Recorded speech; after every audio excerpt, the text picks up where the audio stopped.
Welcome once again. The last video, I don't think it worked. But welcome Welcome once TV. again. Mingo TV. The last video, I don't think it worked. My room. But welcome Welcome once TV. again. Mingo TV. The last video, I don't think it worked. My room. But welcome Welcome once TV. again. Mingo TV. Play some video games. My room. Gonna try out some mouse and keyboard.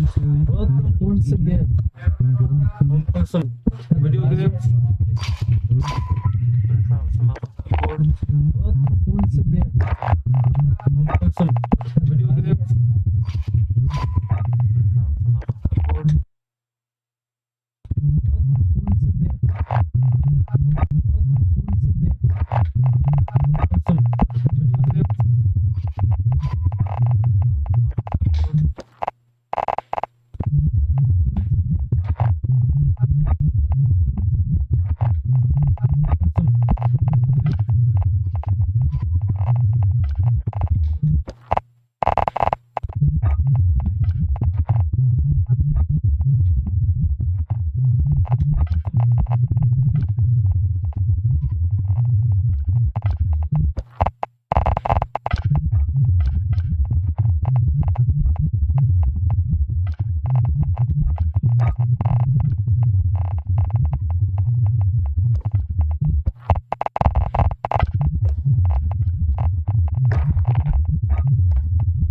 Me right here.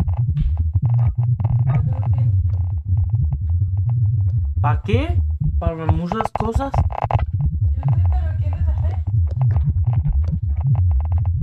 What's up?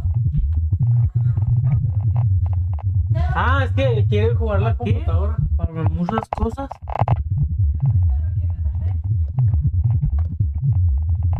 What's up? Do me a favor. I started streaming. Tell me how it is.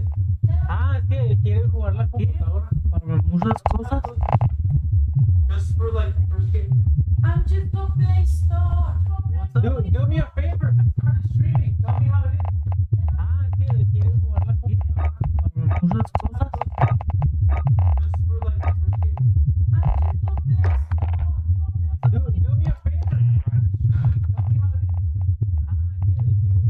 I'm just a play star.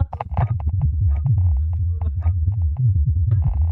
Ah, es que quiere jugar la computadora para muchas cosas.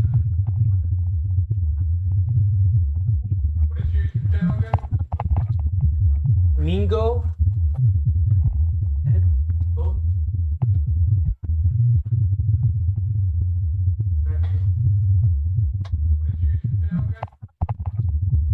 Mingo.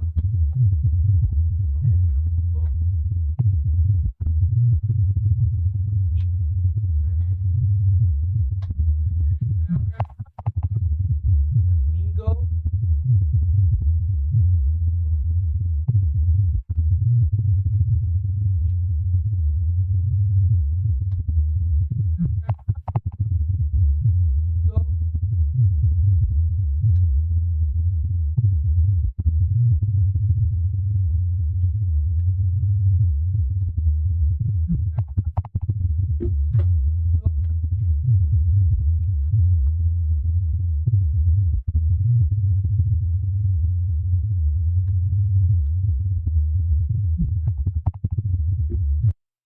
Oh, I got it. I got it. Try it now. Check it out now. It's because I was listening to the thing. How does it sound?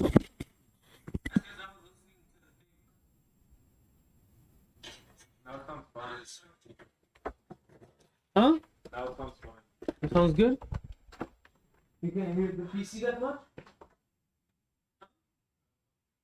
Barely, huh?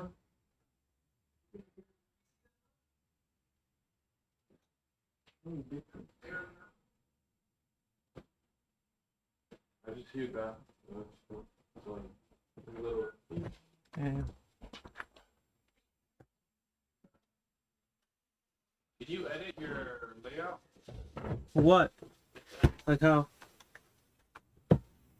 Like put something on it? Like instead of putting Mindon TV on top, Yeah. Put it on the bottom of your camera. Oh, okay.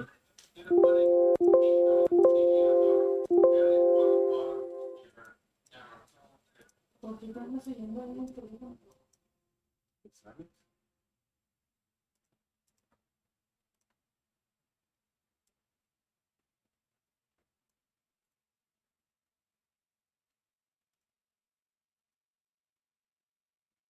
Yeah, like right there.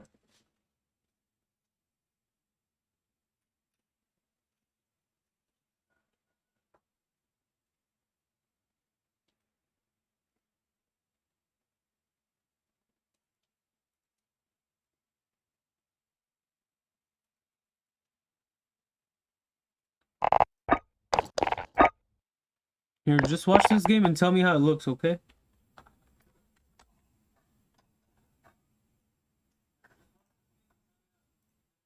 It's a little close up to your screen. Go to the game.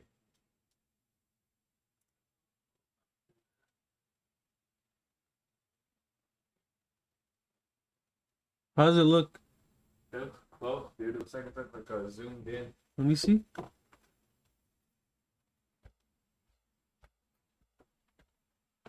Ah, okay, okay, you're right, you're right.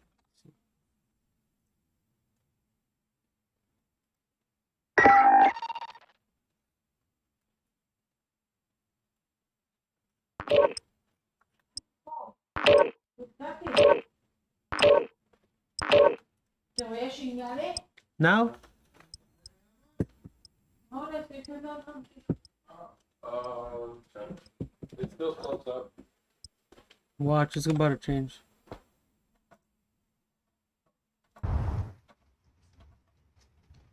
Oh my god, you're right, it is. The fuck?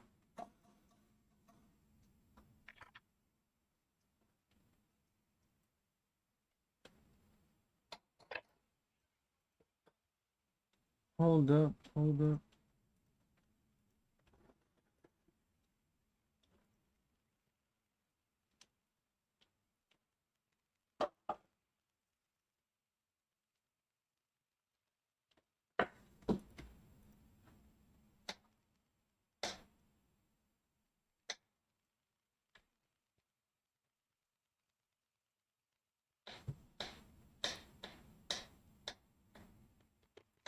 Are you sure it's still close up? Exit out of that. Hold Zoom up. out of that. Like, close it. Cause watch.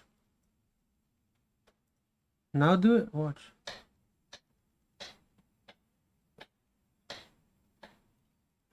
Check it out now. Huh? That's fine. Now it's fine? Oh, yeah, that's what I'm saying. Does it look good? Yeah, that's good. Alright then. So you can use the camera a little bit towards.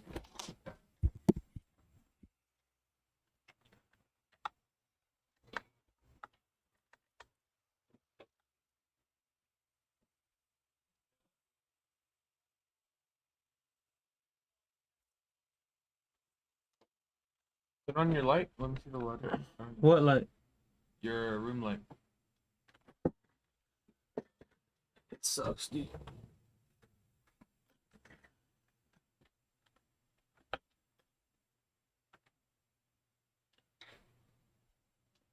Yeah, good.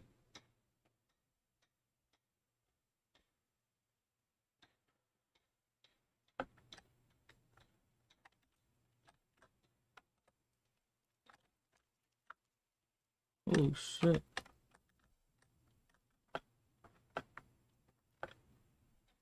Holy shit, dude.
Damn it.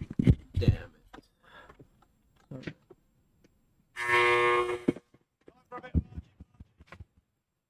Always have a go at these bastards while you're waiting.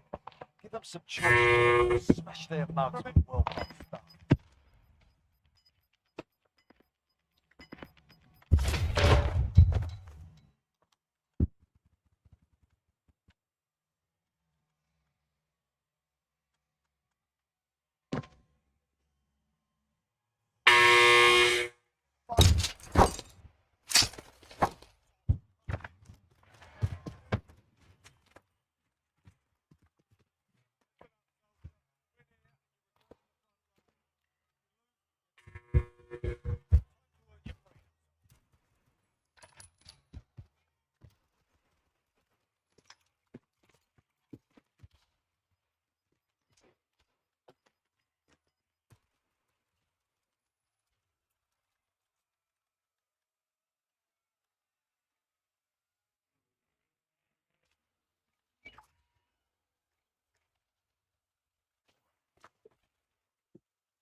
Them circles.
Dang. Yeah.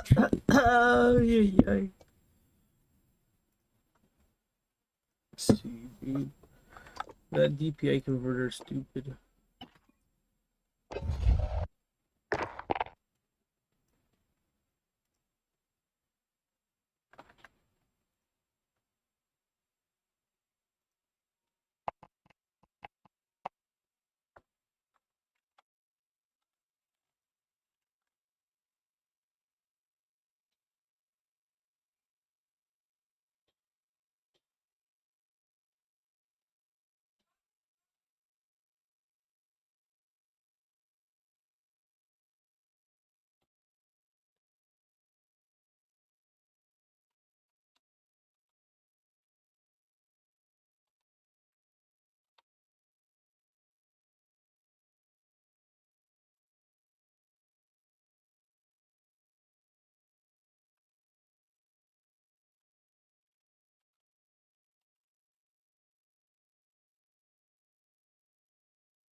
Hello.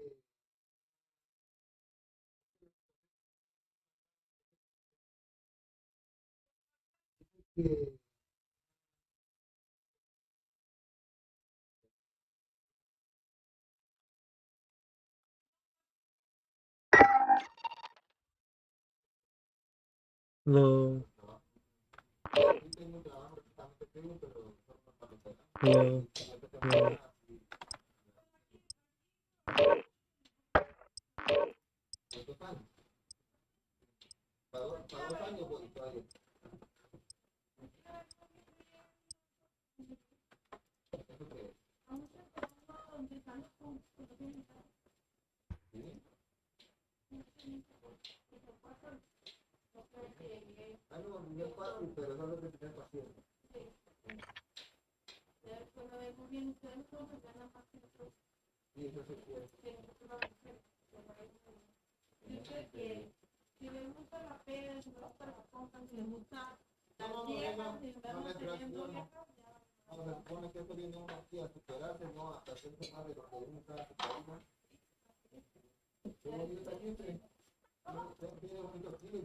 You're not saying shit. Interrupting me. Oh my god. Finish. So we can say the same thing we can say.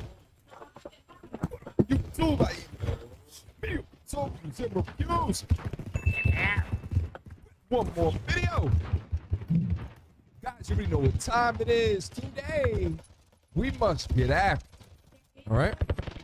Title of today's video: I'll demand mandatory DNA test for all of my kids. Now, the setup to the show. Now, I also have not seen the entirety of this. I saw about a minute. I was like, all right, yeah, let's get a quick reaction in it. The setup to this is that there's a couple of men, there's a couple of women. They throw up these topics, and then they have a conversation about it. The YouTube channel that comes from is called Nina TV Africa. Link down below. This is completely an hour conversation, so I don't know how far we're going to get. But without further ado, It's perfect for Shabazz to take us to the topic today. So it's a lot that's going on. Dear AMS, what's your stand on mandatory DNA testing for kids? Lately, I've been very paranoid about unknowingly taking care of another man's child and then finding out years later that man's not Santa. ain't no Santa Claus. It said man's not Santa. Thank God. Well, we're praying for you. We're praying for you, Kofi. Don't worry. No. Just real quick before they get started, I think DNA tests should be required in 100% of cases. 100%. Let's keep going. So I feel like you should definitely be. I think that testing needs to be mandatory. It's like Wow. Yo, it needs to be mandatory because But if you're not flinging your dick around, then you won't be scared about Right. who's It's pregnant. not about What? it's not about us. you met it's her like this. partner right before me. Exactly. I think that the United States making DNA testing mandatory is stupid. I don't think that, it's something that if you feel like you need a DNA test, go do that on your own time because you feel that way. I don't think every person, there's millions of people in the United States. Like, it doesn't make sense that people could be using that time to do other things. Like, you could be saving a life. You could be in a hospital saving a life. So it's like if a woman. Did you notice the first thing that she said when they said that when the brother right here said they had mandatory DNA testing? Well, if y'all wasn't over here busy slicking y'all, which makes absolutely no sense at all. That's not what this is about. This is not about the dudes cheating. This is about the women cheating. That's what it's about. Because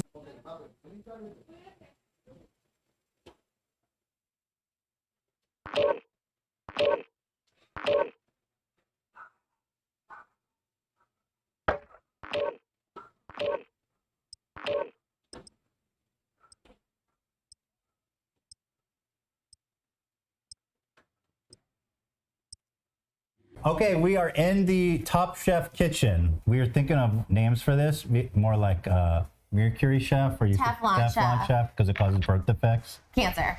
It also causes birth defects if you eat chips Or of both. it. So we're starting with the noodles. Could I also take a cup of your pasta water real quick? Let's use this pasta. Pasta water is the dumbest. It's just a big Like, drain scam. it. It's not. It's such a scam. Like, are you telling me that like a cup of noodles cooked in pasta is gonna make all the difference? It emulsifies it. It makes it a butter What? sauce instead of butter noodles. You know how I already want to know I'm gonna win the pasta round? Because you didn't salt your water. I did salt my water. You missed it. I did salt my water. You had like all the way up water, like a whole. I salted my water. You missed it. Takes the water. She takes the salt shaker and does like this. You know you missed it. Damn, girl, that is buttered noodles. Well, that's a secret. Are you sure you're emulsifying and not just mixing butter into I'm pasta? emulsifying it. Sexual about this? No, but I do get it really excited. So, I don't buy it. oh my god. I know. That'd be a good name for a weed dispensary. Bougie Bowls. While we complete our noodle dish, I'd like to introduce our 3 judges. The beautiful, unbiased as it gets, fair as it gets, culinary expert, CEO Eva Klein. Do you pledge to be partial on your judgment? Yes. Next up is the legendary musician, friend, great, all-around great guy. We love him.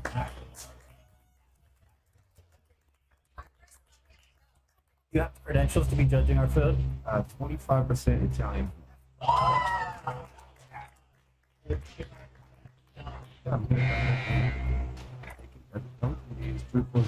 We love that. We love to hear it. Thank you to Matt. Up next, of course, is, as everyone knows him, water itself.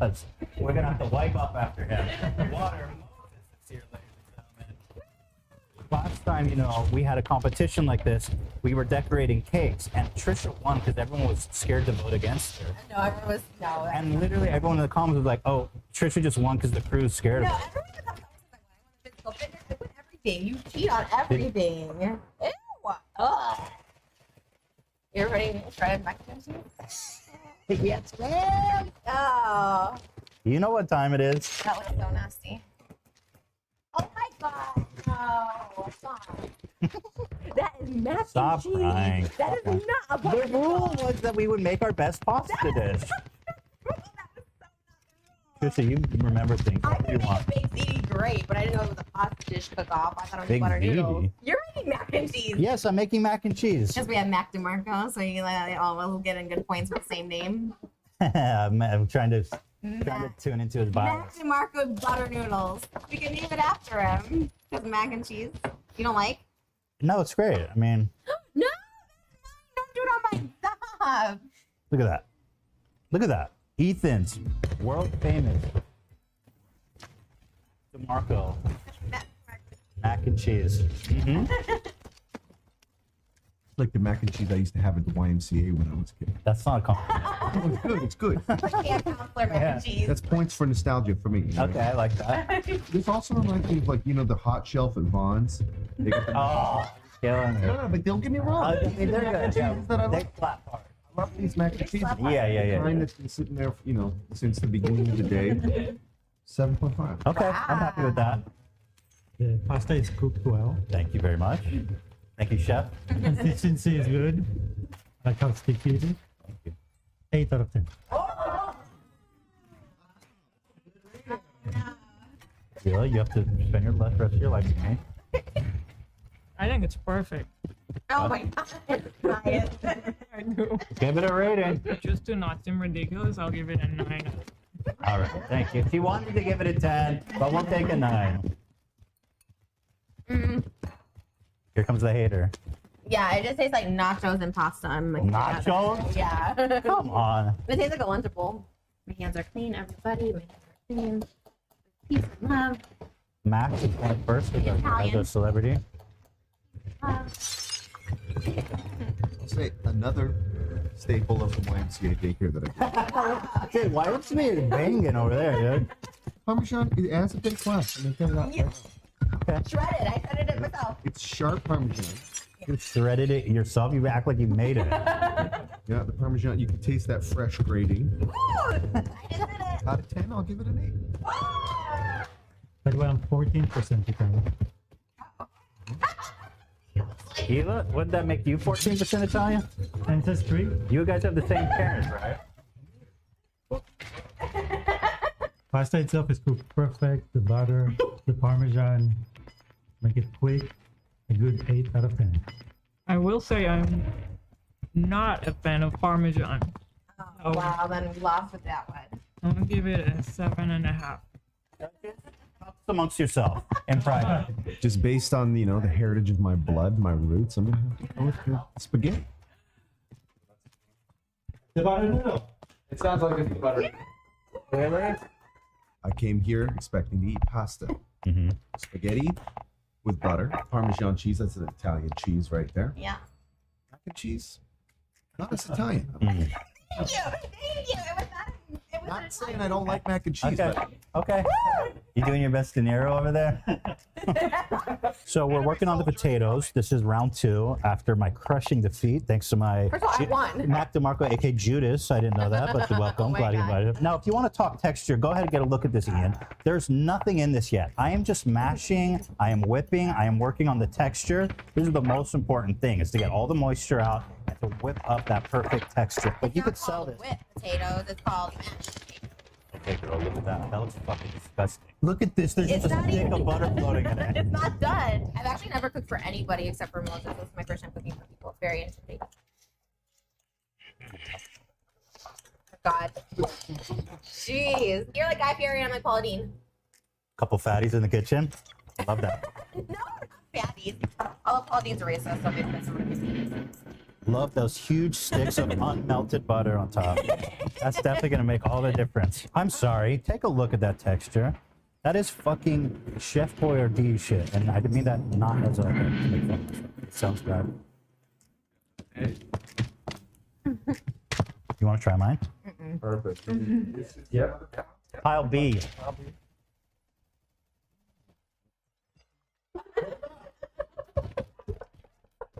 I'm going with this pile here. This, it's tasty, but it's a mush of something. This is potato. This is like potato. You can just say that you can't cook It's like baked potato with butter. Come on. Are you kidding me? That is dog shit. That's the worst fucking act.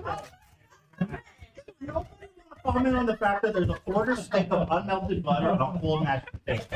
Lack of salt is very. That's essential. Sounds like So, Ethan. Thank you for coming together and making the right decision. Moses, you've shown your true colors today, but I still love you as my brother-in-law forever. So we are moving on to round 3. We are moving on to the scrambled eggs. Is that dog food? Yeah, putting dog food in my No. What is that? special recipe, dog food. Black olive. Oh, You got an interesting thing here. You going heavy on the white. I do a heavy egg white and just 2 yolks.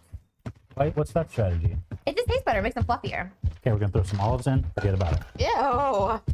You put too much. See, I'm a basic with Babish. I have an interesting strategy. I don't use oil because the cheese has a lot of oil at the end. You put cheese in your egg? Yeah. Oh, it's not an omelet. No, it's scrambled eggs. Yeah, so you don't put cheese in scrambled eggs. Bam. Bam. Whoa. Bam. What is with you and cheese, man? Oh my god. All right, we've got some beautiful, fluffy cheddar with some black olives. Masterclass in eggs. Not the cheese isn't hitting me. Oh, Which maybe really? it's a good thing, I guess. I don't know. So I was going. It's more of an impression. It's more of a flavor. The olives, kind of wild style. Mm-hmm. Not mad at it, Good. but first time for me. Really, Yeah, in eggs. Yeah, I love it. maybe. Let's go 7.5 again. Okay. Yeah. Oh my god. I like that. Olives are my favorite part. Okay, well, I'm not sure how to feel about that. You like it? We're an olive family. We love olives and everything. So, classic. Right. Yeah. Mm. Oh, wow. It does make this look very orange. It's just an egg. I didn't add orange food coloring to it. It's an egg. You know, they used to make eggs on the barbecue in the morning before everybody woke up. Nice salt and peppy. So we're gonna give these eggs an 8. Repeating itself. I love the salt and pepper. And I love the way it feels, just the bite, because of the white eggs. I do like white eggs more. That's it. That's a 9. Go on. Go on. It's not enough cheese. Too much. Okay, so we are moving on to the final stage. The steak stage. Yeah. 2-1. I need the steak. Okay. But I feel confident in the steak. I've never cooked a steak, so. So if you beat me, I'm just gonna die. Yeah, maybe. Don't die, I'll but. die. Okay. Metaphorically speaking, you'll die. Nope. Not a metaphor. Secret sauce is the butter. Holy fuck. It simmers down. Actually, I've never made steak, so I actually have no idea, but I think it simmers. Do you flip steak? Or do you just let No, it? you don't flip. It's like a sunny side egg. We have literally- here a beautiful cut of centerpiece filet. Salt and pepper is the vehicle to all the flavor, but the art itself is timing, execution, know-how. No.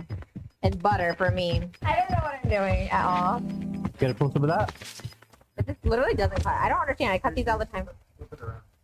Oh my god, that's like not even an onion. Because I make quesadillas all the time with onions, and that is so not an onion. So not an onion. Ooh, that's garlic. You thought you were putting an onion? Guys, what is going on here? It looked like an onion. Oh my god. I don't have that. You don't know the difference between onion and garlic. This is too much. Oh my god. Girl, what are you doing? What? You can't tell which one is which. I know mine are little. Don't put it on my plate. No. Get that off my fucking plate. Trisha, get it off. I know which one it is. Oh my god, I know which Get one it out. Out. Out. Okay, put those on there. Put all yours on one then. There are 3 people. You have your own plate. What are you talking about? Get Oh your my shit off my god, plate. that's so many dishes for your housekeeper. So mean. Really, don't worry about my housekeeper. Worry about your fucking steak. Oh my god, maybe you should. Oh my god, I feel like I'm Are gonna you crush sure you. you took the right one?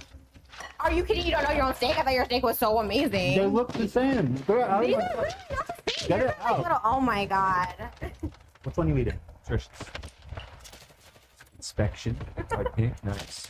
Brown on the outside. Let's go straight. Yeah. Wow. That's good. It's not, sometimes, especially with a thin piece of meat like that, sometimes overcooked. No, it's good to go. Well, it's cooked to perfection. That's for sure.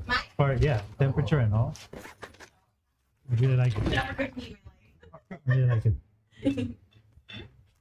If she wins, she switched the babies at all. You know it. You know they're mine. It's really good. Now we're moving over. Round 2. Visual inspection. Pink. Here I think we can see it's a little more defined here with the gray. We get the flipping, right?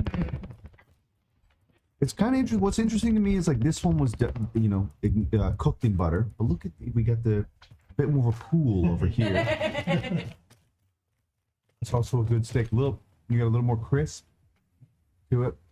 I can taste the pep. It's a steak, yeah. Yeah, it's good. Honestly, it's really hard to tell, like, which is which. Yeah. They're both really good. Again, a lot of flavor in the seasoning. But you know me, I'm a pure guy. You can't come into my kitchen and say you don't want seasoning. I like Trisha's steak. I'm so objective. I do. I like the butter. I think the oil fries the steak too much. I think the butter just let the steak be. I'm gonna have to go with Ethan. What is the standing right now with all the food? Where are we at? How many points is it? 2-1. This is everything. My God, you know what?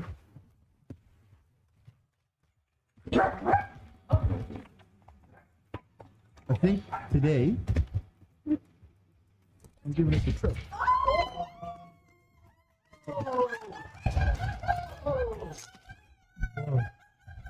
Congratulations. Congratulations. Wow, you started. It looked like a disaster. It did look, yeah. But you seared it out. Thank you. You gotta take into account too. Thank No, you. you don't have to take that into account. You literally, you don't take that into account. Basic with Babish. I appreciate all your cooking on YouTube, and I'll continue to do it. Can I tell you, to be fair, like I ate the rest of your potatoes off Moses' plate and not mine. So I did like your potatoes better. I'm gonna take the L. Another L. I can't stop losing to Trisha. It's a well-deserved. Thank you. So you're the new Winner. Teflon birth defect. Yeah. I'll take it. I bow to you. Thank you. Hope y'all enjoyed. Thank you to our guest celebrity judge, Mark. So we wrapped it up, didn't we? How many times I got to wrap it up? Thanks for watching. Thanks for watching.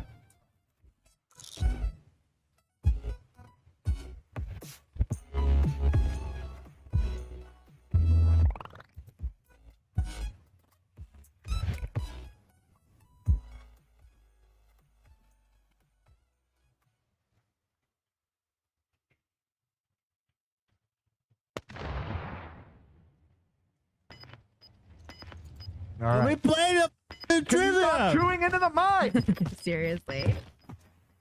My God. Good job. All right. First question. We'll start out nice and easy. Top level basic knowledge here. Who is said to be the first Jew? The first Jew? Yes, the first Jewish person. Oh my god, easy. Really? Yeah. I'm just gonna take a guess because I'm not really good with the biblical shit. I'm all about the biblical. But I think I know it. I don't know. Ready? All right, let's see what you got. Moses, that's incorrect. That's not true. And Abraham. Abraham is correct. Abraham? Moses. He freed the Jews. They were all Egyptians before. You just just told said the they freed- answer in your own statement. He freed the Jews. They were already Jews. How could he? Yeah. I thought they gave him the name Jews after he freed them. Weren't they Egyptians and they became Jews? 'cause they No, went the to Jews Jew were land? slaved in Egypt. It's I'm all afraid part not. of the whole. It's the whole story. Abraham had the Technicolor Dreamcoat. The loser has to do something. I would say Joseph. Pick it up now. Now you're like, oh, she's gonna lose. something about Mel Gibson because he's such an anti-Semite. Like, I know Mel Gibson. I used to go to his church in Malibu. yeah, You want me he's to call him? anti-Semite. You have his number? I used to. What? Yeah. Let's give him a ring right now. We have to. The loser has to prank call him and say, "Hey, anti-Semite." Hi. Hey, anti-Semite. Bye. Okay, whatever. Next, Ethan's winning. Did you Love ever- this game? All right, second question. Well, I guess Fun. this one you guys are gonna know because we just talked about Who's it. Abraham? Oh my God. Odd. What did he do? He's He's the God. first Jew. Didn't he like kill his son or some shit? Or was Well, that he was willing to kill his son, and then Yeah. God stayed his hand. Yeah, the And- Bible is such a uplifting, heartwarming story. God goes, you have to sacrifice your firstborn son to me and kill him viciously. And he's like, all right, God, whatever I got to do. And God's like, boom, test you, bitch. That's only Old Testament. No. Old Testament Yeah, God was exactly. mean. New Testament God is where it's at. So really, that's why you should be Jews for Jesus, because the New Testament God's really nice. Well, Old that's- Testament God is harsh as fuck. Yeah, God don't play. God don't fucking play games. So Abraham is God. Bruh. No. All right. This You're one's a not little. supposed to say God if you're a Jew. You're supposed to be G-D. No. God, you could say God. His real name is Yahweh, which you're not supposed to say. Oh my God! Don't say it. Well, guess what? I don't give a fuck. Stop. Okay. I'm already losing. Yeah. Who Yeah. let the Jews out of Egypt?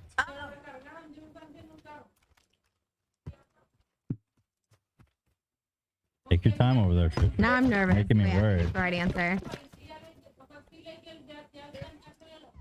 Same answer for everything. The only Jew I know. The one and only this time, Moses is the correct answer. Moses. We know him, we love him, folks. The king, well, he wasn't the king, but he was the greatest prophet who never made it to the promised land because God scorned him after everything he did for him. Moses.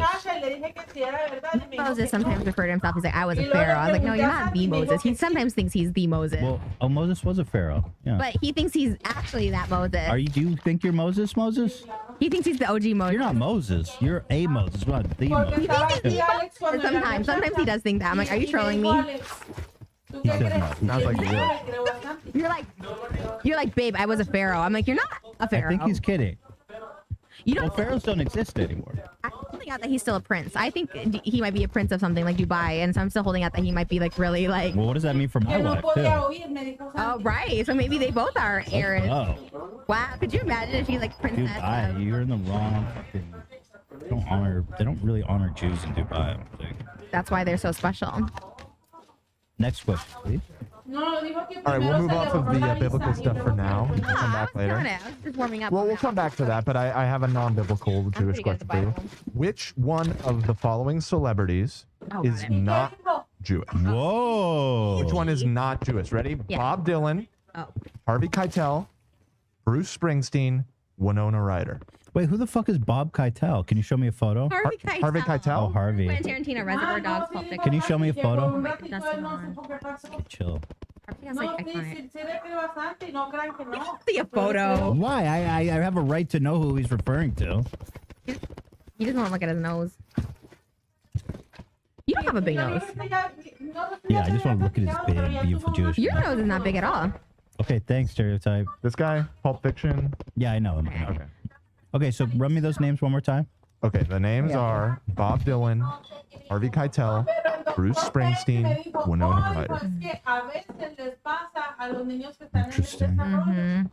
Wow, I'm torn. Okay. Trisha, you should know this. Wait. Oh, really? Mm-hmm. I mean, I know two for sure, but I don't know the other two. Okay, hold on. Dun, dun, dun, dun, dun, dun, dun. Can I get a glizzy, please, out here? No more glizzies for Ethan. Glizzy? No glizzies. Glizzy? You being do not put the glizzy clipper down. Can I get a glizzy back here, please? No, All right, here we go. Here are the answers. Reveal 3, 2, 1, go.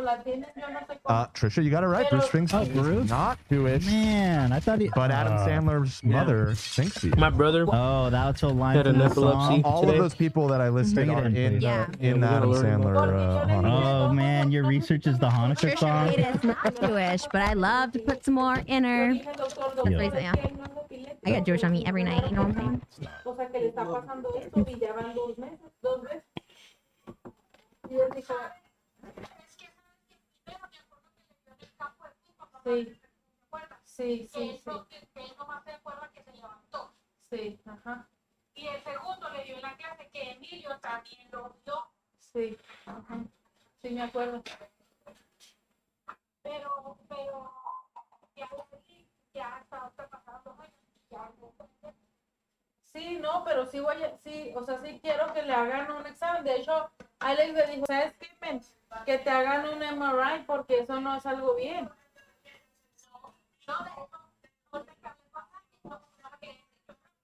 Ajá.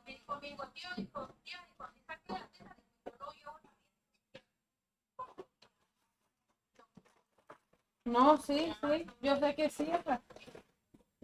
No le he platicado a su papá, pero yo sé que es, o sea, que es importante, es grave. Pero si tienes que platicar. Sí, sí, yo sé que sí. Tienes que platicarlo. Pero ¿sabes qué? Que como yo sí le había hecho esa de verdad, mira, aquí está Alex de testigo. Mire cómo ella. ¡Ay, ¡No pura- importa! Ya, nomás haz la cita. Ah, ya el neurótico ya nos dijo que esto no importa, que no hablemos ya. Nomás cuando él quiere hablar, quiere hablar. No, la neurótica nomás quiere seguir hablando de lo mismo. Órale, vaya. Nomás ayuda a la Santi, deja la gente que sea lo que sea.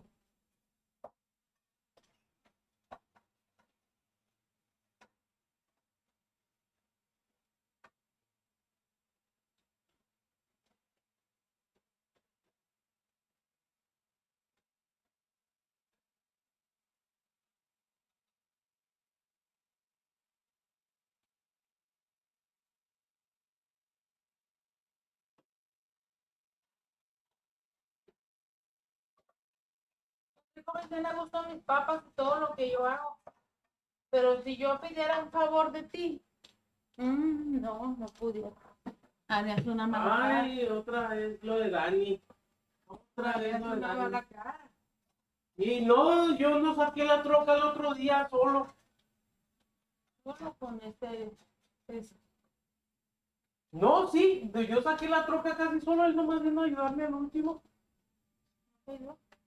Nomás al último. Pero yo ya había hecho el caminito y luego yo ya casi había quitado toda la nieve. Así me iba a ayudar al último.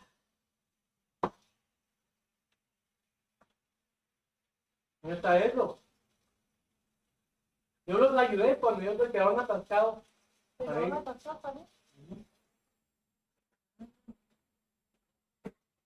Si algo cuido yo en esta vida son mis papás. Y yo los llevé y yo me llevé a mí mismo a la casa de mi hermano, madre.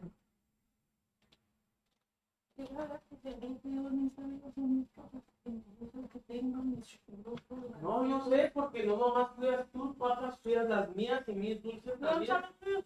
¿Eh? No es para lo tuyo. No, y yo hablo de mis dulces de Halloween y todo eso. También. Y no compartes, no te gusta compartir. Con tus hijos no, con tus amigas. Eso sí, hasta les llevas cosas. Ay, ustedes no comieron empanadas. Híjole. ¿Cómo se pasan en serio? No, pues nomás digo. Pero ¿dónde estaban? Tú las tenías escondidas. Pero ya habían comido. No. Tú eres de las personas que aunque te metan los favores por los ojos, nunca los vas a ver. Sí.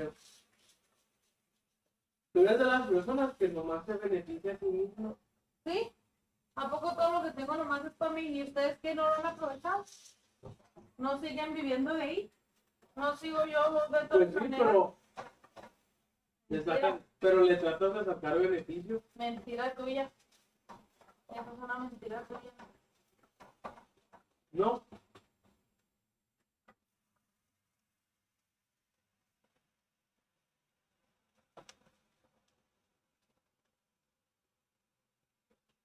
¿Quieres que le hable a mi... ¿Por qué? ¿A quién? a mi asesor? ¿Quién, Para Dani? que oigas lo que me va a decir de todo lo que tú me dices. ¿Qué te va a decir? That's funny. You're getting. So I'm still up by one. But yeah, I guess the score hasn't changed because neither of you got a point there. All right, here we go. Which of the following words is not Yiddish? The official language of Hebrew is Hebrew, not Yiddish. That's a made-up language that no one speaks anymore. All languages are made up. Dude, Hebrew. Okay, stop. Yeah, where do they speak Yiddish? What country are you going to? Yiddish is like the original Jewish language. Hebrew was just invented like 50 years ago. Yiddish. My Phil. So they can communicate with each other. Who the fuck are you to tell me about Yiddish? Excuse me. Take a back seat, girl. You can know. You still might be able to figure it out. Go ahead, yeah. Because Yiddish words are very distinct. So ready? Which one of these is not Yiddish? Chutzpah, bagel, spat, schlock, glitch. Say it again. Chutzpah, bagel, spatula, schlock, or glitch. All of those but one are Yiddish. Like a fake language.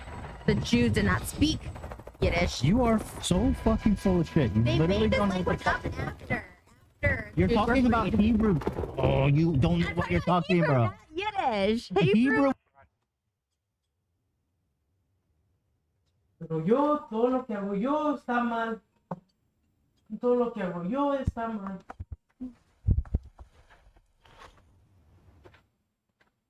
Bueno, No, estas letras puras mentiras estaban tocando eran ellas. válgame Dios. Sí, pero pasó.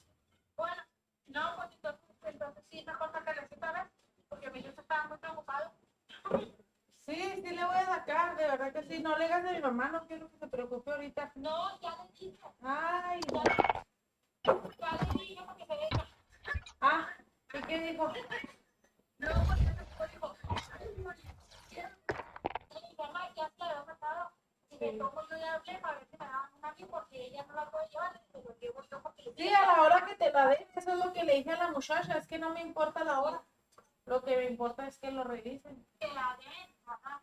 Y le dijo, de no se apure, no se apure, que ya le agarramos la carne. Y pues, para que no se ponga igual, sí, hijo, pero ahorita no, pues había dar. Dijo, sí, yo lo voy a No, se lo voy a avisar mañana, ¿sabes? Nomás que no sé si me sale ahorita o no, pero mañana. Fue muy raro porque dice, mamá dijo, muy bien raro. Dijo, porque Luis está pensando también, y los dos, mi mamá repetía lo mismo. O sea, no reaccionaba.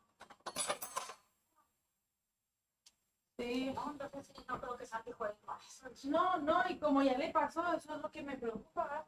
O sea, no, Sí, sí, sí. no es Sí, otra más cosa. vale prevenir.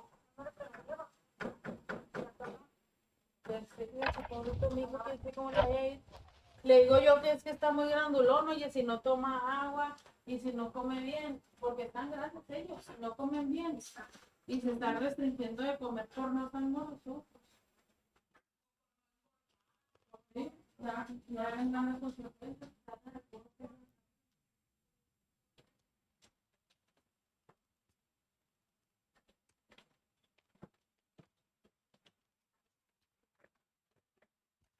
Ya les voy a quitar más papitas, no son todas tuyas.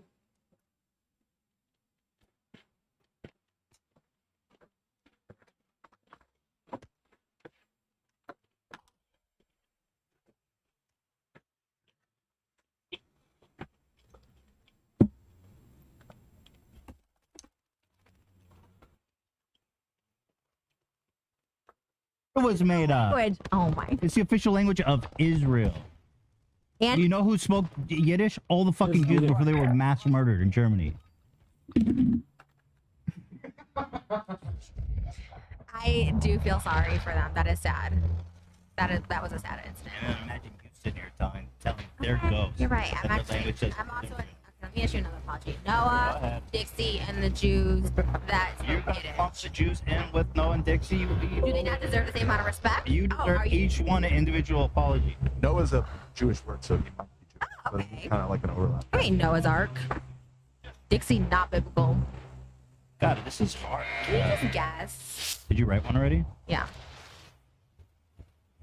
Hava, Nagila, Hava, We got to put a time limit on this one. I mean, Okay. whichever one sounds the least Yiddish to you. Yeah, just that. It's like multiple choice. That's your hint? I mean, how else can I give you a hint? All right, ready? This is so hard. I feel like this is a trick question. All right, 3, 2, 1, reveal. Choice. Glitch. Spatula is correct. Spatula is not Yiddish. Oh Yeah. my god. I You got spelled it wrong. Well, I got it right, so whatever. They all have a ch in it. Glizzy, please. I finished them all. And can you make some more glizzies? Oh my god. All right. Moving on here. This one a relatively easy one. What food is traditionally eaten in Israel for Hanukkah? Oh my god. Oh my god, these are so easy. Make them harder. You haven't got one right in like 3. Wow, those were trick questions because Yiddish is not real. Okay, ready? All right, 3, 2, 1, reveal.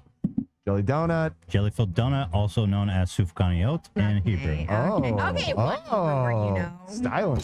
Whatever. I know Yiddish. I know shiksa. You know Yeah, that. you are good, so. People used to call me that for real, and I was like parents. I'm like, what are you in the 1940s? Are you in the Holocaust right now? Why are you Oh my calling me god. that? No offense, though. I don't mean any disrespect to the Holocaust survivors or people who died in the Holocaust. The victims. I'll watch it again. I promise. Yeah, give me another one. Movie night when we have dinner with your mom. We all. Oh, that'd be fun. Take my That'd charger. Yeah. It's a nice One one of them. All right. Yeah, 2? Yeah. 2 what? Chargers? No. Wait. That's a I saw pretty 2 nice- More right than there. 2. One on One's top for of the my other phone, one. one's for something else, Jelly dude. They're two donuts. I different got ones. Bruce Springsteen. Oh my god, and use them I both got at the same time? Moses. I got. Dude, Robert, someone's here. Come on. What were the other questions? I forgot. I'm sure I I think got she another has one right. 3. Yeah, I think She has 3. Why is it so hard? Every time we do a game, I don't know, I man. don't know why it's so hard to keep track. really I don't shouldn't- trust your guys' scorekeeping. I'm not keeping the score. I'm not. No, I know, have but nothing you to do with messed up. He was messed Yes, up. it's true. You Yeah. messed up before, Moses. With peace and love. Not this time, but before. It's just not. It's like, come on, you guys. This is the integrity of this game is everything. If we can't touch the score, what can we trust? Can you imagine if the Moses fucked up when he was like trying to free the slaves and he's like, fuck, the ocean just drowned them all? That'd be God's fault. That'd be Moses' fault for thinking he could part a sea. Well, they only went in it once it parted. You know what I mean? If God was like, psych, and then dropped the sea on him, that'd be probably on God. True. That's on God. On God. That one's on God. Aw. All right, here we go. All right, so it's 5-3, I believe, right? 5-3. Okay. All right. So, at what ages do bar and bat mitzvah usually take Oh my place? god. Oh my god. Oh, I got offered to play a bat mitzvah. Did I tell you this? Someone offered me $10,000 to come to their To do bat what? mitzvah. I guess to perform. Are you gonna do it? Should I? Is it in LA? Michigan. No. I guess traveling, maybe not. I wouldn't travel for it. But if it's in LA, maybe. If it was in LA, I'd do it. It's pretty You would? awesome. No, I wouldn't. But maybe you should. We should do a duo. Okay, we could sing. I You don't play do guitar. I don't do bar mitzvahs. Yeah. Neither of you gave a complete answer. But I said bar and bot. Men and women. Oh my god. They're not the same number. You just gave away that you don't know the answer. It's 13. It's 13. It's 13 for bar. It's different for women. It doesn't even count. We both get a point. It's a bar. Move on. Now it's a bat mitzvah. We only know a bar mitzvah here. Oh, women. What happened to women? Not in the Jewish world. It is International Women's That's so cool. All right, we both get a point. I mean, in America, everyone gets a mitzvah at 13. It's 12 for women. In my Hebrew school, everyone got it at 13. Well, you Rewind it. performed I shit, just said you 12 and know. 13. So I should get You wrote 13. But I, It doesn't really matter. You guys gave the same answer, so the score doesn't actually move it. You know what I mean? score doesn't matter. Go ahead. That's not what he said. You're really coming for me today. Oh my god. Well, Now I'm really- you're what? stepping to me on my turf. Talking mad shit. Fucking, Jealous because I'm getting married in Israel. I was married to this girl. Hmm. So why would I be jealous? Were you? Yeah. Okay. Can't argue that because I don't know what's fact. I was literally married in Israel. Really? It's yes. That's dope. Yeah. All right. I mean, I did start this episode by talking off how I get learned from Rabbi to get married in Israel. Right. We just had to. Oh. That was literally this episode. I was literally thinking I should pee. I remember this conversation and I was like, I remember it. Now that you said it, I remember. Good Good. job. I'm glad you're listening. You look cool. You look dope. You always look dope. Did you see all the TikToks saying how like, ooh, why am I attracted to Ethan in this outfit? I did see a couple. Do you find it like a compliment or insulting that people I like? think people are just goofy.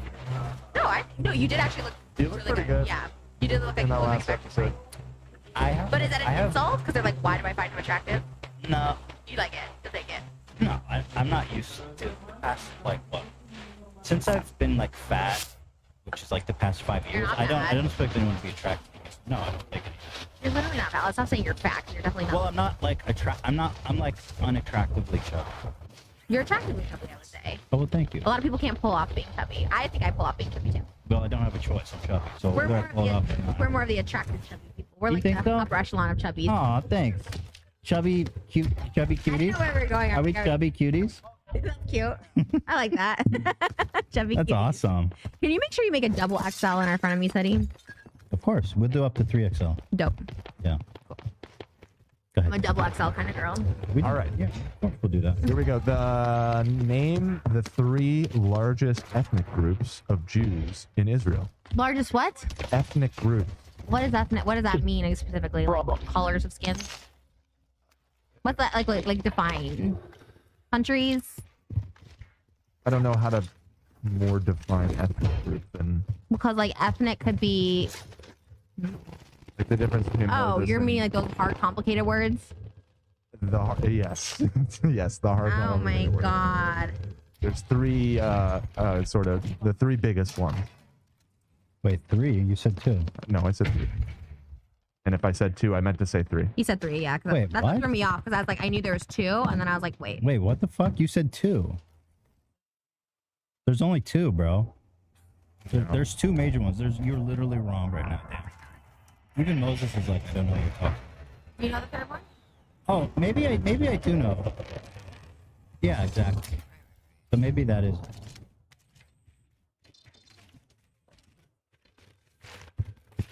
Dude, you're wrong. Yeah. Bro, you're fucking wrong. Okay, 2. I got it. Jesus. Some questions we got here. Okay, you ready? I think I only got 1. I don't. I mean, Dan. I hate stepping to an Israeli, but I just looked it up. It's not the same He's thing. not an expert on Jewish. Dan, you don't know what you're talking about. I'm looking. It's Sephardic and Ashkenazi. And Yeah, those are the only 2. What's the other one? It's the third one. It's Mizrahi. Yeah, and- Mizrahi just means Middle Eastern. Bro, it literally means Middle Eastern. Yeah. Okay. No. What did you Ask write? Eugene Levy about that. Wait, I didn't see what you wrote. I mean, I'm reading. Dan, you're wrong. I'm telling you. You guys are gonna get slammed in the comments because I'm literally fact checking you right now. and there's not- Mizrahi, Mizrahi literally means Middle Eastern. How dare you? Okay. How dare like discredit them. Mizrahis. I don't think anyone in Israel would consider themselves Mizrahi, right? Yeah. Yeah. Yeah. The So terms that's an insult. Mizrahim and Sephardim are sometimes used interchangeably, although they mean separate diaspora groups. The Sephardi Jews community were formed in the Iberian I'm telling Peninsula. you the way the word's used. I've lived there for 5 Just years. give us I a know. point because you love to cheat. No, but he's. Oh my God, you're wrong. Okay, man. I mean, it's a technicality that's literally not used in common parlance. Which one are you? I'm a Ashkenazi. I'm Mizrahi. You're. Oh, you're Moroccan, Moroccan? yeah. Oh, for real? I told you this a million times. I was thinking about peeing. Wait, how much Moroccan are you? Well, my first test was 18%, but I took another test. I'm like 23%. I swear. Moroccan? Yeah, I swear. You look like you have a little ethnic in you. People always have said that, and I'm always like, that's crazy. That's what. And then I'm like, oh my God, I did those tests, and like, I'm like, Which side of your family? my dad's side. So is your dad like 50% then? I always thought he was like Hungarian, Greek, like Mediterranean. That means he must be 50% if you're 20%. Yeah. 25%. But he never did So my- that means one of his parents is straight up Moroccan. Did you not know that? Well, because I didn't know my grandparents on his side. Oh, They both died young, and so I didn't know, and so I always just thought we were like Greek because I was kind of like not stereotyping, but I was always kind of like hairy, so I always just thought like, oh, maybe it's my Greek You're side. hairy? When I was a kid, I used to have like facial hair, and people would like make fun of me for it. I was like For real? 12 with like a mustache. It was so sad. Can we get a glizzy, please? I waxed. No glizzy. Damn, dude, No, that was killing it no with the point for fucking. Trisha, Ian, if I have to fucking spell it How about out. bonus Fucking point? mouse and Name a Jew in keyboard, Hollywood bro. that's both Ashkenazi and Sephardic. No. Eugene Levy. Okay. Nailed it. Got the bonus point. That's 1 for me, 0 for Trisha. What's the score? That's what I'm talking about. When Next. is the Teddy Fresh and Jew collab coming? The Jew collab? That'd be Who do I need to everything. license that from? Seriously, can you do a Star of David merch? That's everything with the teddy bear with a little Star of David on it. I'm not into the whole. I'm not really into that. But then you could wear something so people don't have to wear a tallit. Instead of that, we could wear like a little Teddy Fresh Jew bear. You guys got both Jew in you. It's great. Yeah, I'm not sure. Donate to the Jewish organization. I just don't like including all that. I love a Star of David. It's proud. You know why I wear the Star of David? Because in the Holocaust, they put the Star of David on people to identify them as Jewish and like, oh, these are bad people. Now we wear it proudly because we're proud to be Jews. Right. I think they wore it proudly before the Holocaust too. No, babe. Wasn't it a thing like, put this on them, they're a disgrace?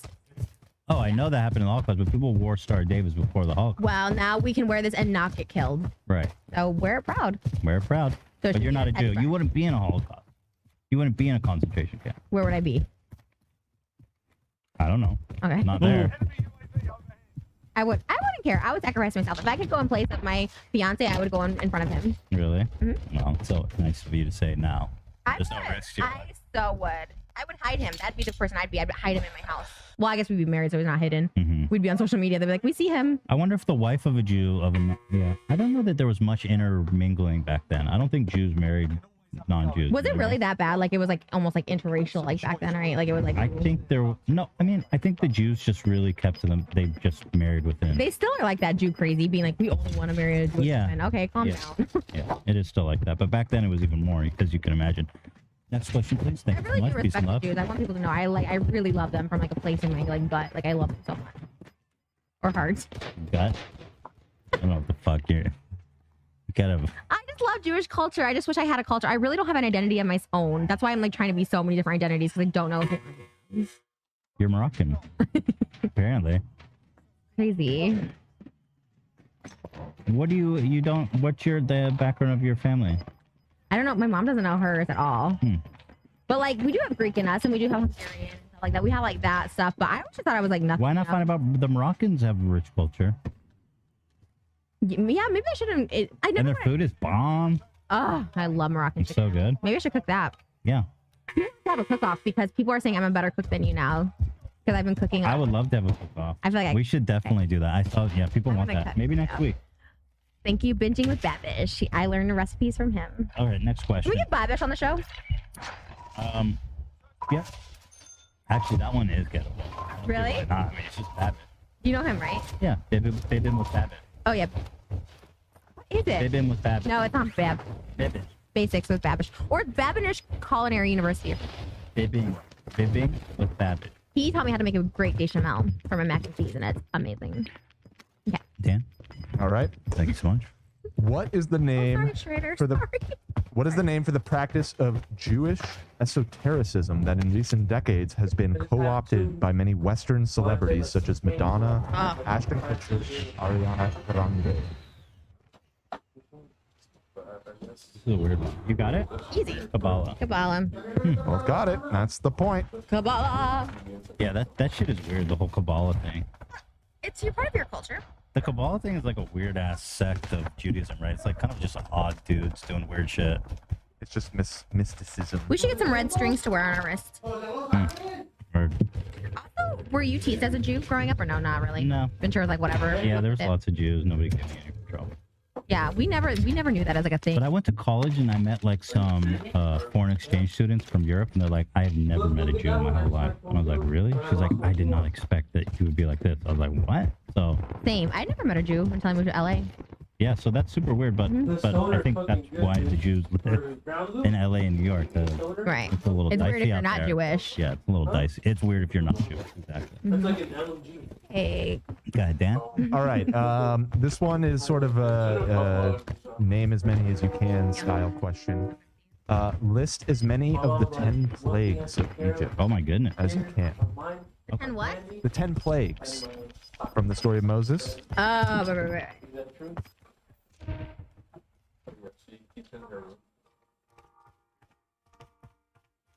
I think I got 5. Like legit 5. All right. Are we good? Let's see what we got. Okay, ready? How many have? All right. Well, let me read them off. Okay. All right. Yeah, I guess we'll do one of them at a time. Why don't you read the 10 and then let's see. And you guys can see if you got them right. Yeah. Water turned to blood. Oh, and Frogs. got frogs. Okay. It rained frogs. Lice/gnats. Damn it, didn't get that one. Are you confused? Did you miss the point? Oh, you're doing the 10 commandments, aren't you? Oh, a commandment is not a plague for the record. He said Moses brought it down. He Yeah, he did. didn't say anything about Moses. You said something about Moses. Oh, I did. He said the 10 plagues. Yeah, and this is part of the story of Moses. Yes, he brought these plagues to Egypt. To Egypt, because they would not release the Jews. This was the slavery. punishment for the The 10 Egyptians. plagues. So I've got frogs. Well, clearly you got 0. Right? Yeah, I think Ethan's got this one. So, Here, I thought it was the play. The commandments. Yeah, you got she said the confused. plagues. But I What said- do you want? I mean, what can we do? Okay, so he's just going around discovering 10. Do you know the plagues? I know 10 plagues. I know 10 Do you plagues. know? I know Do you 10 know any of the plagues? Would you've got this right? Yeah. No, you wouldn't. Yeah, the frogs raining. Lotus, death of firstborn, disease, boils, bad breath, bad dick, and sloppy wipes. I would have beaten you. I know more. Well, maybe you should listen. Oh, that's unfortunate because that One more was, for the legend. The question the king was of not all the Jews. commandments. There's a reason people call me king of all Jews. I think that's Howard Stern. I think it's Jesus. Oh, right. He's king of Jews. Yeah, he's the king. But I'm here to dispute that title. All right. I'll give it to you. Really? King of Jews. No, not the game, but the king of Jews. Oh, thank you. I want to be the mother of Jews. The mother of all Jews. Yeah. That's a pretty ambitious title, but I think there's a shot. Really?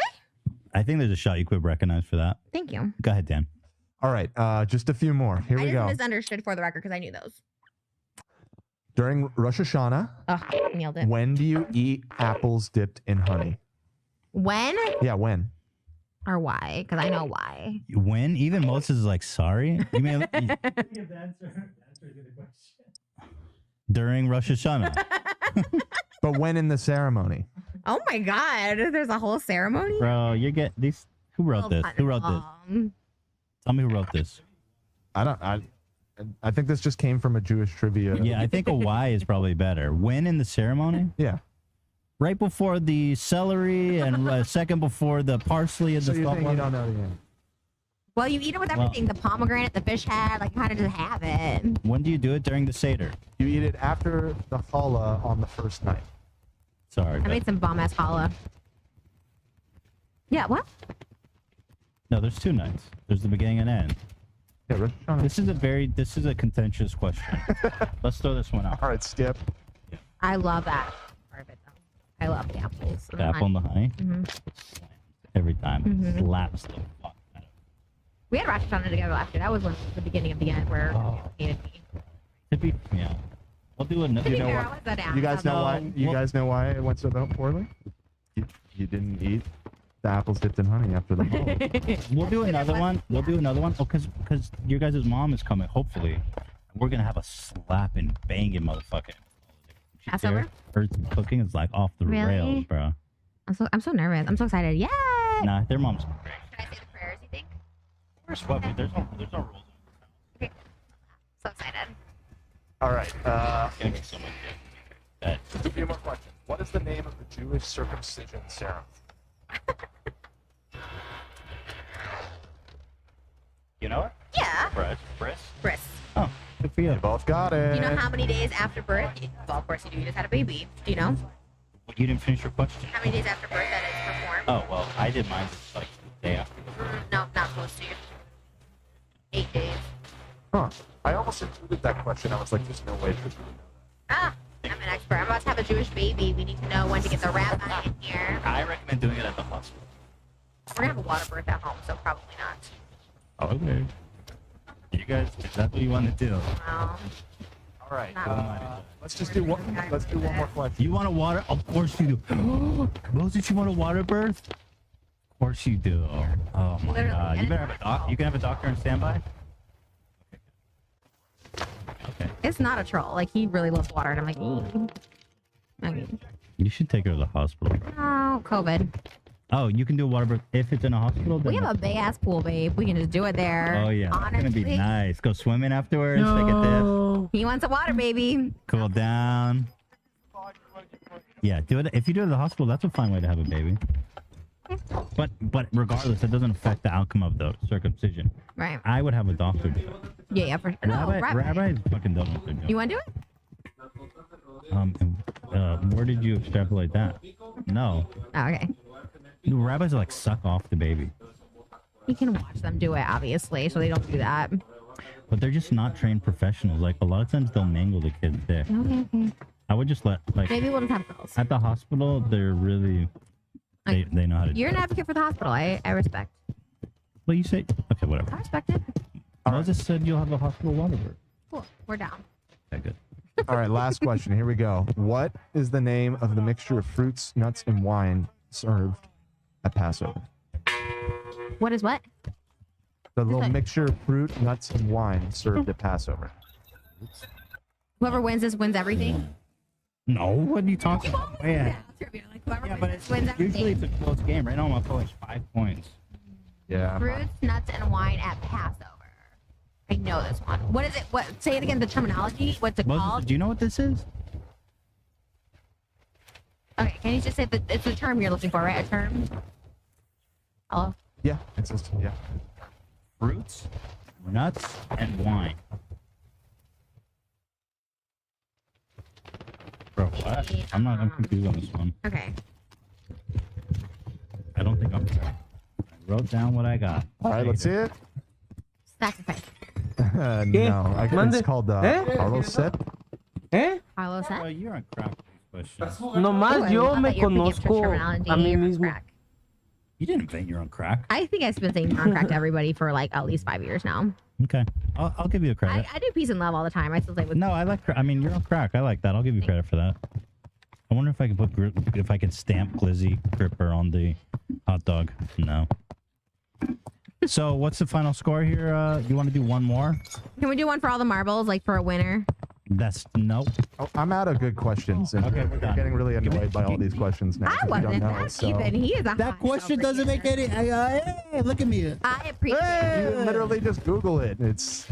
I was right about that other one too. Yeah, Let's see. I Everybody's gonna appreciate you, slam me. Dan. I'm fucking That's bullshit.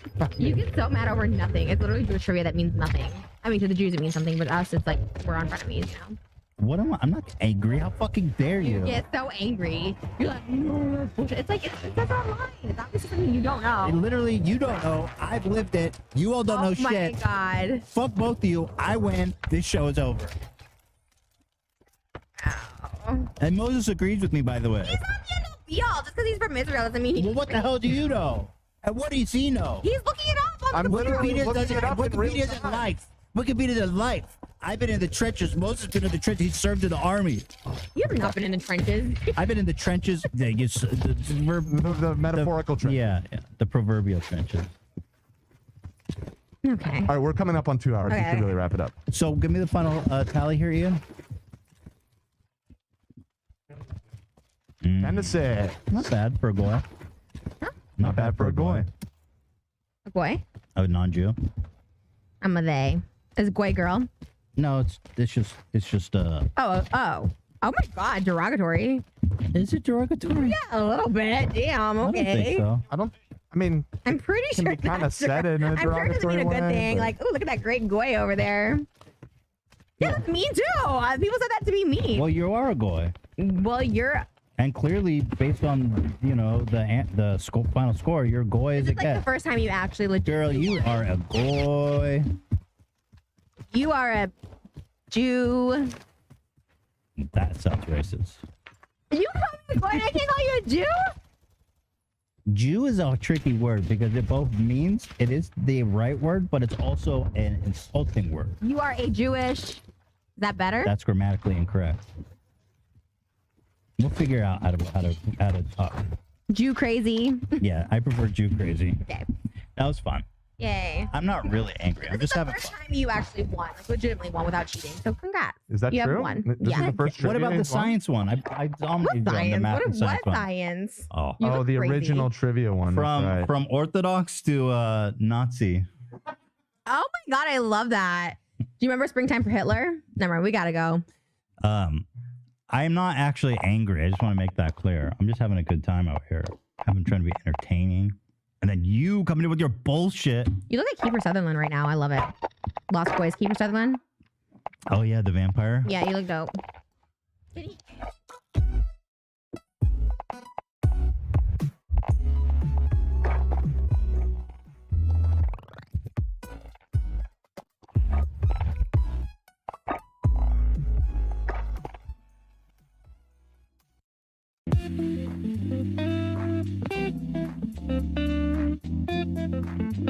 Hi friends, hello, hi, how are you? I hope you guys are having an amazing day today. Hello, hi, welcome. So today's video, we are doing an evolution of, and this one is on somebody that I think this can be really interesting. And I actually don't go into the channel anymore. Her doing teens. And her more was a mixture of this more vlog.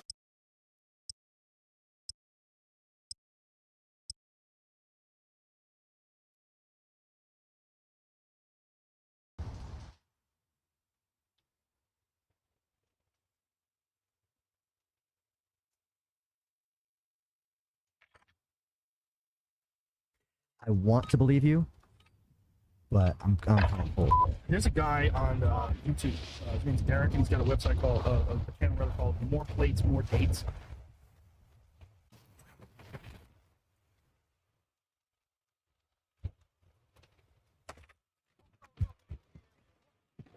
What's up, guys? Derek, moreplatemordates.com. Today we're going to be talking about Canelo Alvarez, and if he is indeed what the evidence suggests, and kind of give my stance on his body transformation over the years, and if he is indeed natty or not, because this is a highly debated topic, because he is a massive star in the boxing world, and he has indeed tested positive for performance-enhancing drugs before.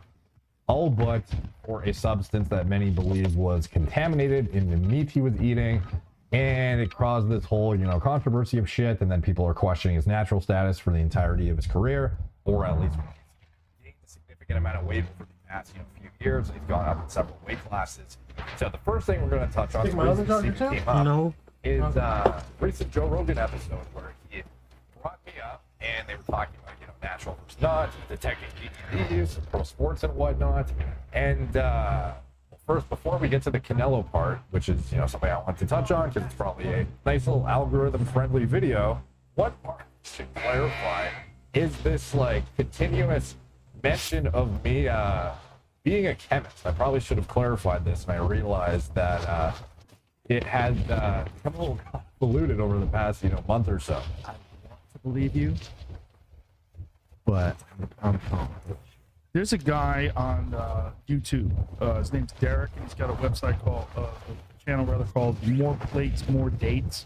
Ridiculous name, but he's very smart. He's a chemist, apparently. Okay, so the one thing to note first off is the name of the channel. By the way, I created it when I was like, I don't know, early 20s, and at the time, branding was, seemed very important. YouTube channels were doing like no one was using just their name really. It was people doing like like Alpha M with Aaron Marino, like teaching men's fashion.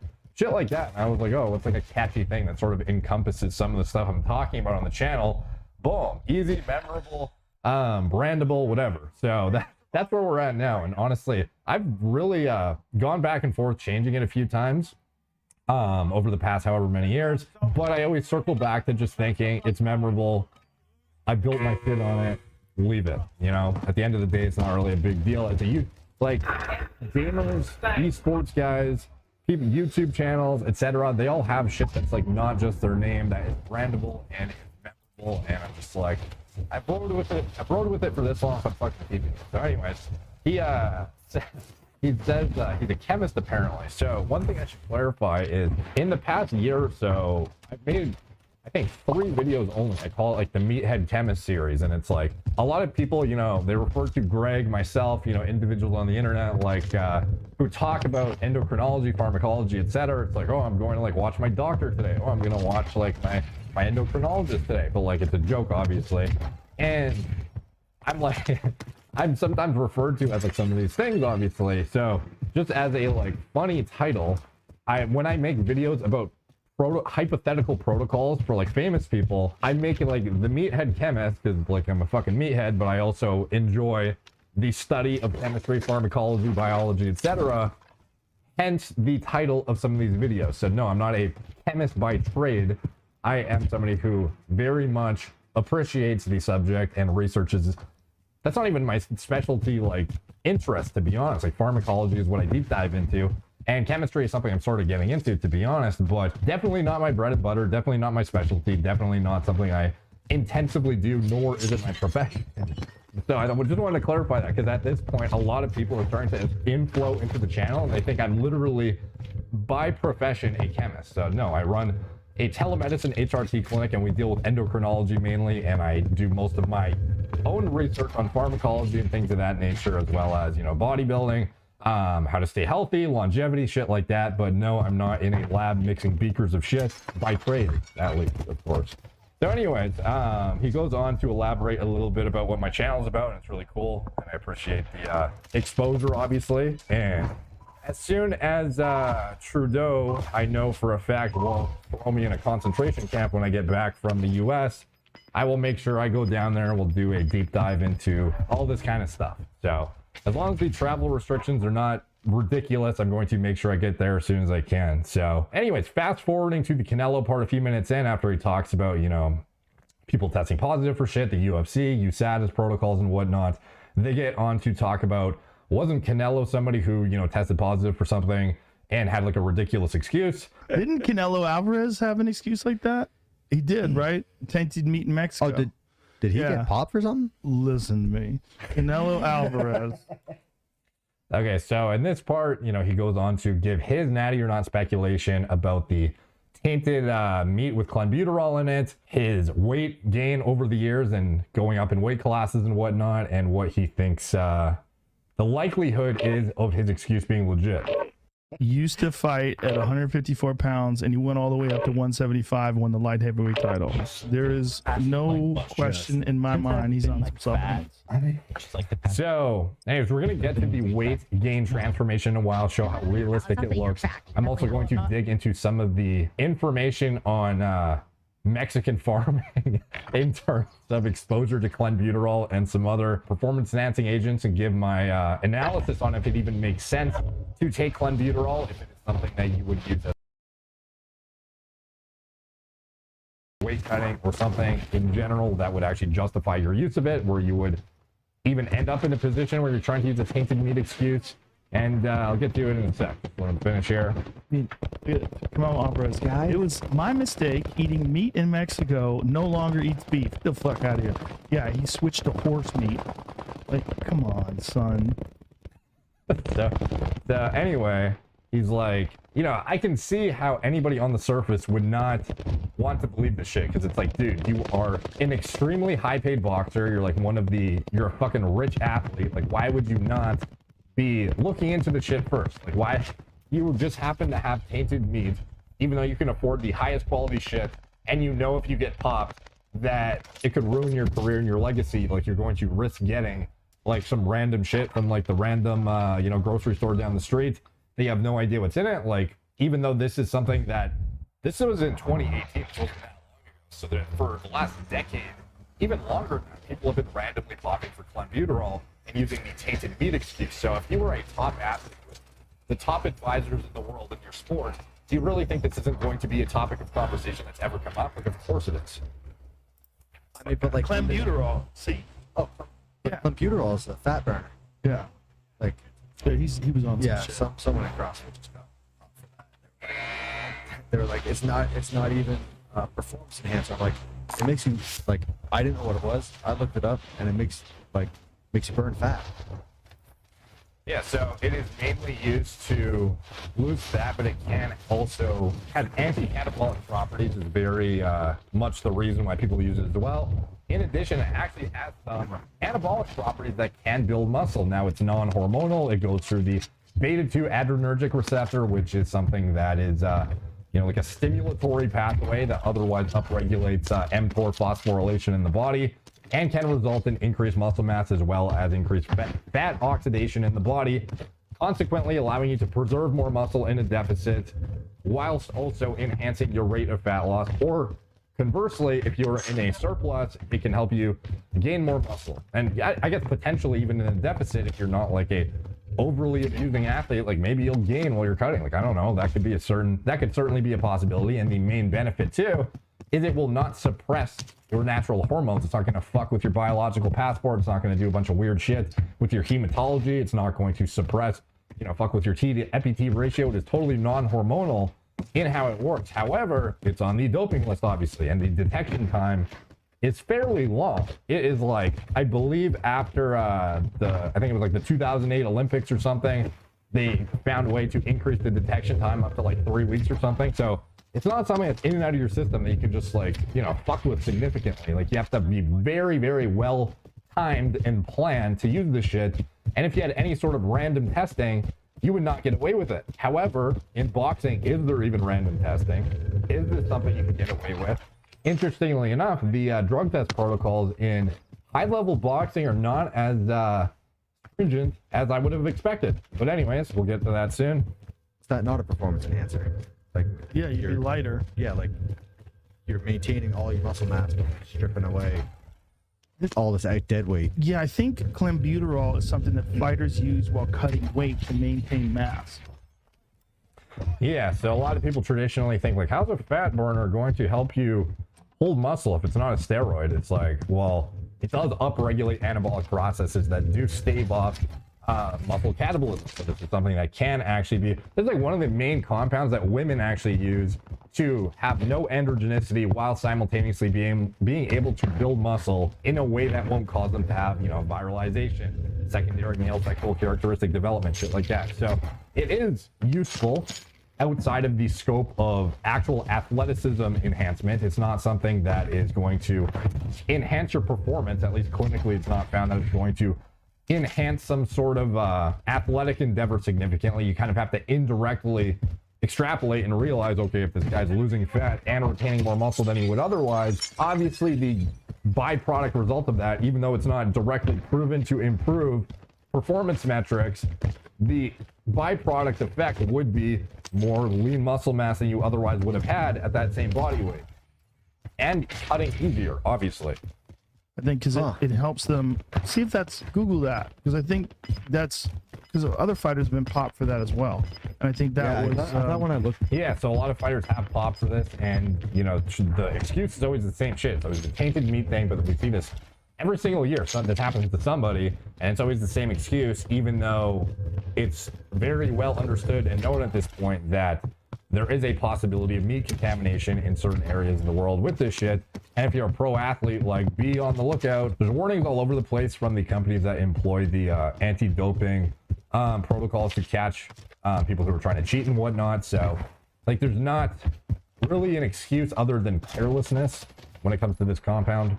Was a fat burner. Like, it just like makes you strip fat. Like, It probably does that too, but that's probably how they lose weight without losing everything mass. else, yeah. Because a lot of times when guys are losing weight for UFC fights or for boxing matches. Yeah, so that's definitely correct. The only reason I'm cutting them off here is because of the fucking YouTube, you know, copyright system. So you will lose disproportionately more muscle than you would if you had corn in your system during a weight cut because of its anti-catabolic properties. Drugs become popular in athletic world, helps reduce weight, can be increase a person's metabolism. Francisco Vargas and Canelo Alvarez tested positive. Cyclist Alberto Coronado. Yeah, so anyways, they basically go on to talk about how Canelo's incentive to cheat and whatnot, which is something we're going to shortly after they finish here. How many athletes you come like athletes at that level, like for him, he's earning more money than he can shake a stick at. I understand the appeal to cheating in that. Like the whole thing with CrossFit, I don't get it. Yeah, so this guy, by the way, is a well, actually, I should have a better background on him before I give him a fucking synopsis of a bio, but from what I understand, he is a very high-level former CrossFit athlete. Sports that aren't, there's not the multi-million dollar contracts. I don't get. It says it promotes muscle growth through anabolic properties. It does, yes. I'm just saying this so I could interrupt again and not get the copyright. Yeah, I know what you're saying. Yeah, like Canelo Alvarez has some fucking preposterous contract with the Zone. I think it was like hundreds of millions of dollars, right? It's the pandemic. Okay, so yeah, Canelo obviously has tons of incentive to cheat. He is a very high-paid athlete where him winning is the difference between winning millions of dollars and, you know, tarnishing his reputation because he is, you know, not one of the winningest fighters of all time anymore, and he also, you know, loses the opportunity to have millions and millions and millions of dollars. Like if you go through his Wikipedia and you just sort by dollar sign, obviously at the start of his career, less impressive numbers, but we're already at, let's see, second result. Canelo earned $2 million for the fight, and Lopez earned a smaller amount, $212,500. Next dollar sign. Mayweather earned a guaranteed $41.5 million to Alvarez's $5 million. So like these are big fucking numbers, dude. Alvarez agreed to pay $100,000 of his minimum $1.25 million purse, $58 million domestic revenue for the pay-per-view fight for Alvarez versus Cotto. I don't know if I'm saying that right. Let's see. So like big fucking numbers being thrown around here. So this is not his, by the way. This is the fight generated this much revenue. This fight generated a live gate of $7.5 million, essentially. He went on to claim his son was offered a $5 million purse. Alvarez would earn $5 million and Chavez Jr. would earn $3 million before any shares of pay-per-view. The figures would increase based on pay-per-view sales.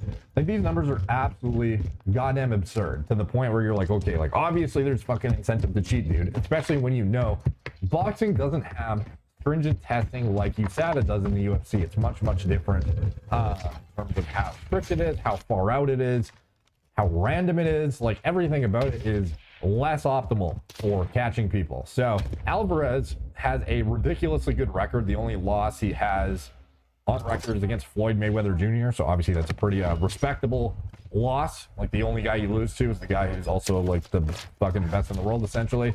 So anyways, moving on to this positive test result. Like most people, I don't know, some people believe him, some people don't. Like in this article they had, Golovkin said he didn't believe Alvarez's tainted meat explanation was truthful. Again with the Mexican meat. Come on, he said. I told you it's not Mexican meat. This is Canelo. This is his team. This is his promotion. Canelo's cheating. They're using these drugs, and everybody is just trying to pretend it's not happening. Alvarez responded to Golovkin's comments on Tuesday, dismissing the accusations, pointing to his long record of clean drug tests. It's like, does it matter, dude, that you have a bunch of clean drug tests? Like, do you think that TJ Dillashaw, this was the first time he used EPO when he got caught? Like, come on, dude. So Again, obviously, it gets a bit conflated when there are people who accidentally, you know, test positive for something. But in this case, this is such a fucking obvious thing to avoid, you know? Like, this has happened so many times to so many people with the tainted meat thing in Mexico with clenbuterol that you would think, if I'm the richest fucking, like, Mexican boxer on earth, why would I not be checking a little bit closer where my meat's coming from? To be honest, what Golovkin or his team says doesn't bother me at all. Number one, they're not doctors. They're not experts, he said, according to the interpreter. I don't pay attention to them. It sounds more to me of an excuse for not wanting to fight that he's scared, to be honest. It almost reminds me of Paulo Costa. He's scared. He's scared. Paulo is 100% on steroids. Not impressed at all. Slow and gassy. Get some more fights.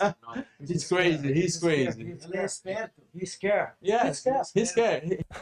So anyway, PO, when he got caught, like, an excuse for his head watching me about that I think boxing is in danger of giving the impression that the show and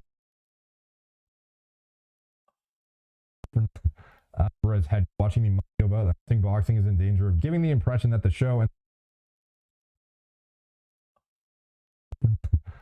for his head watching me about that I think boxing is in danger of giving the impression that the show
Let's get it.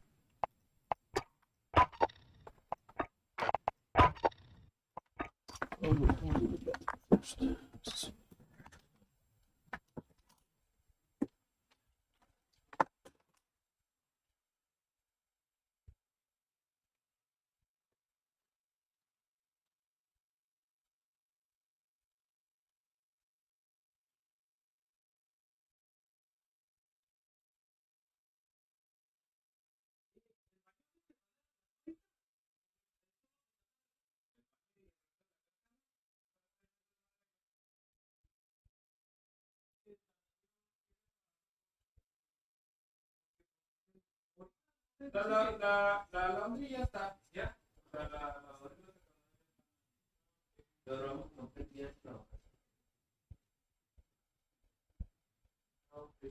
Tengo que venir mañana. ¿Traes nada la ropa mañana? ¿A quién le toca la ropa? No tengo idea, güey, pero yo la lavo muy temprano o muy tarde, que es cuando la veo.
Oh my god, my controller went off.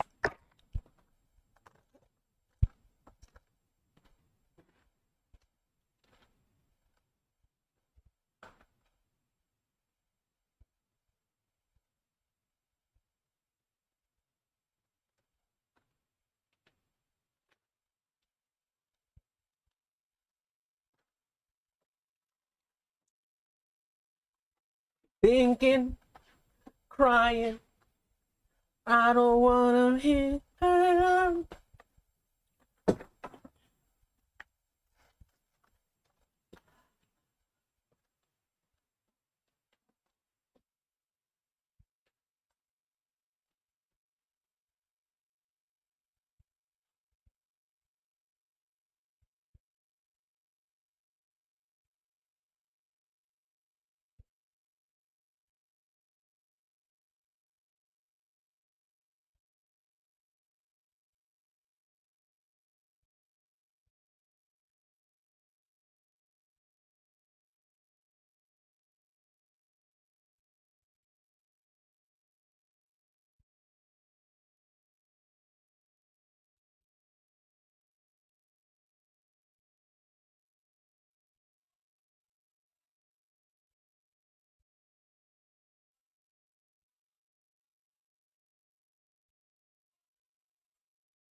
Yum yum yum. Meatball soup. Yum yum yum yum.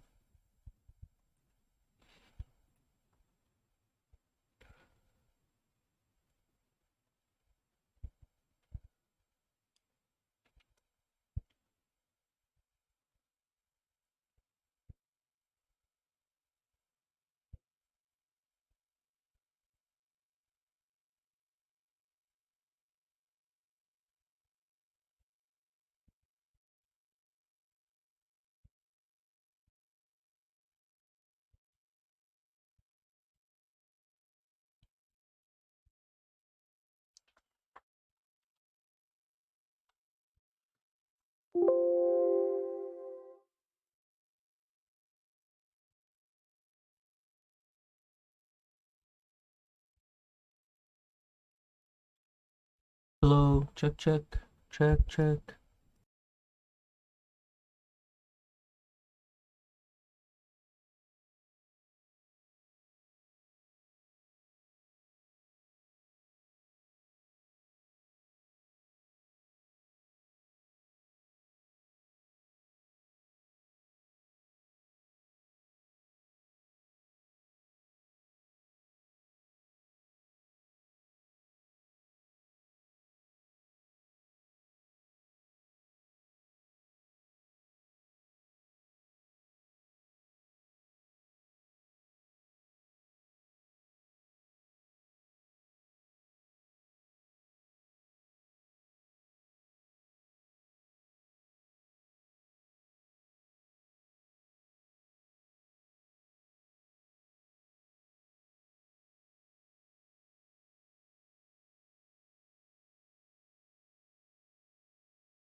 And we're back.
I was like, bro, you can shoot people through like rocks. You're like, hey. I was like,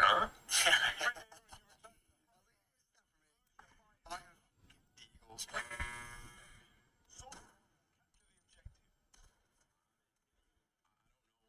Well, all right, big tower.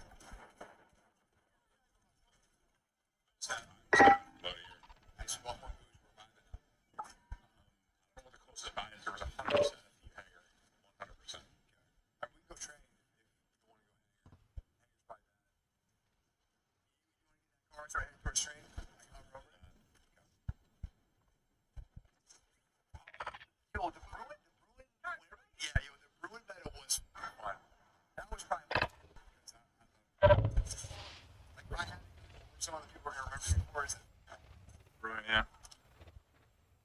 I love that. Bruin too. It's like even though he was really strong, like close range, it wasn't the best. Yeah, you still have to. Yeah, exactly. And it was slow. But it hit, man. Like the arch is. Oh shit, I'm getting signed. Very push. Trying to get by lane right now. You're by lane.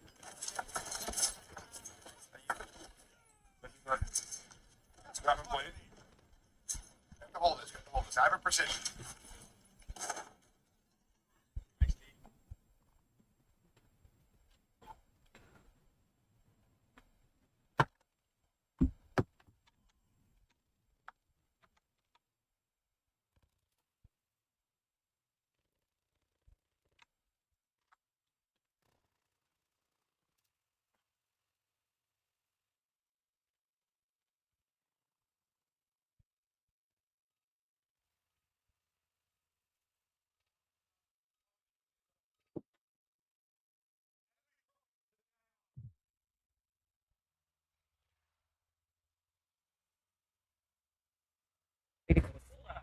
Justin Trottier, he's president of the Free Thought Association of Canada.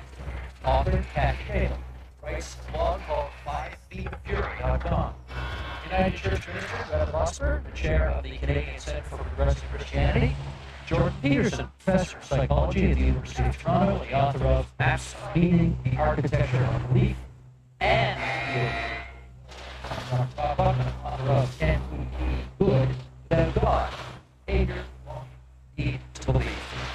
Instead of being a student question, we simulated discussion. We want to remind everyone that our Thursday program is always informed by our viewers, so they have sent us their mind numbers.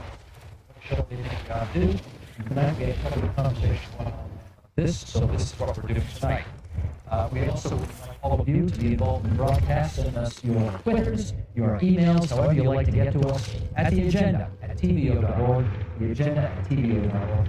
Try to get as many of the questions and comments on the air as possible over the course of the hour. I want to put up 2 emails that we received already, and this will start our discussion this evening. Here's the first one. It says, pure and simple, I'm a theist, and I think the ads are wonderful. The ads in question, we will see in a second. Here's the second one. I am so glad to see that finally another view will be aired to the public.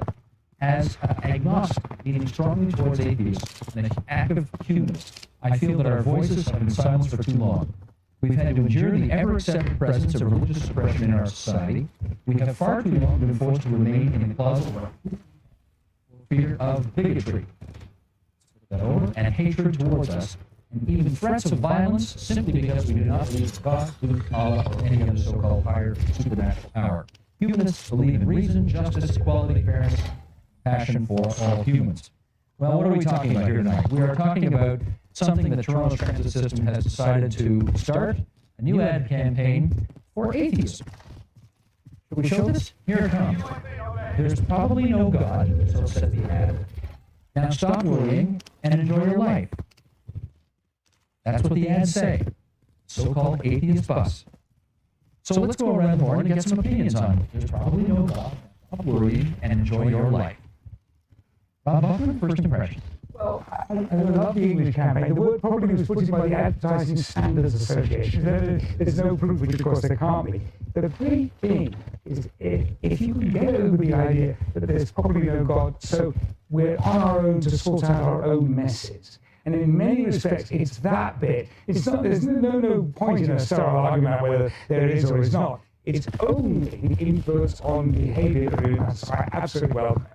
Justin, what's the purpose of these ads? To generate the discussion that I think we've seen to really bring atheists and non-theists into the mainstream. And we've seen that United Church and various secular and liberal-leaning Muslim and Christian and Jewish organizations have joined us to have a discussion on our website, on their websites, to really take us to the next level and show people that atheists have a point of view, not just on God, but on questions of ethics, questions of free expression, questions of religious accommodation, some of the really very important questions of the day.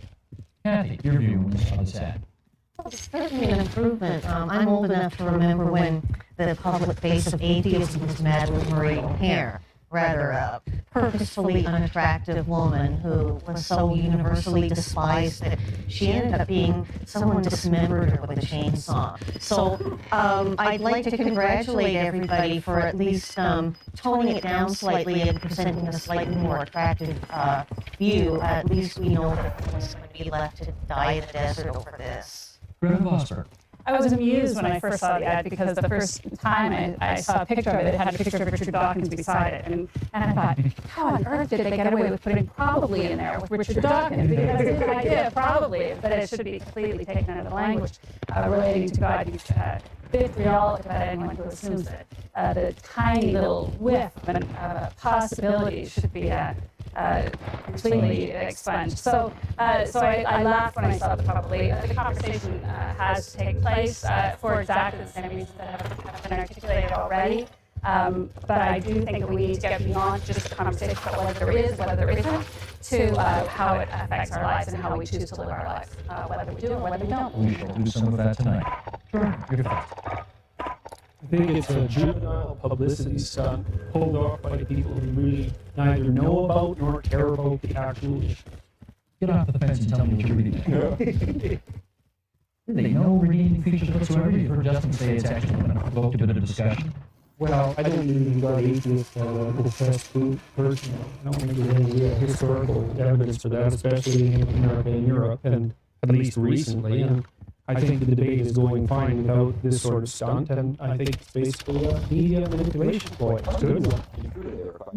You say the discussion's going fine, but I think you're alluding to the Theist Club discussion. We've seen in the pages of our national papers that religious organizations are frequently invited to discuss issues of ethics, issues of the interplay between God and faith, issues of the reasonable accommodations of religion. You rarely see an atheist or a proclaimed secular humanist from an organization or not actually being invited to participate until relatively recently. So when you say that our country is becoming more pluralistic, I won't say that. Well, you're saying that we're including more people in the discussion. I think you're ignoring the fact that atheists are not part of that discussion. Look, you've seen Dawkins, you've seen Hitchens, you've seen all these guys that write these books on atheism get massive amounts of media play. So it's not like they're excluded. If anything, they're dominant. So I don't buy that. 4 years ago, that's correct. Richard Dawkins' book came out about 3 to 4 years ago. Yeah, so I'd like, and it's got a perfectly fine reception. And there's no evidence that he's being oppressed, even though maybe he should be. I don't think I use the word oppressed. I think his point is a fairly recent phenomenon that non-invited I agree. What about Bertrand Russell? I mean, why everyone's Christian is still in print, God love us, after all these years, complete with all its misinformation and juvenile petulance. But so this is amazing. Like I said, dating myself, but it seemed to me that every month, Madeline Marie O'Hare was on Phil Donahue, and they would have a little fight. And this is new. Perhaps it's your youth that makes you think that it's a new argument. Well, can I ask you about that word probably? Rob Buckman brought it up a second ago. Is it still considered provocative in 2009 to say there probably is no God? I can't imagine. I mean, given the atmosphere in universities alone, although you don't know about that than I do, I hazard a guess that the real provocative notion is that you're a believer, as students at the University of Calgary who are pro-lifers discovered when they tried to have a public discussion, and the discussion was literally shut down by people who were calling themselves secular and liberal.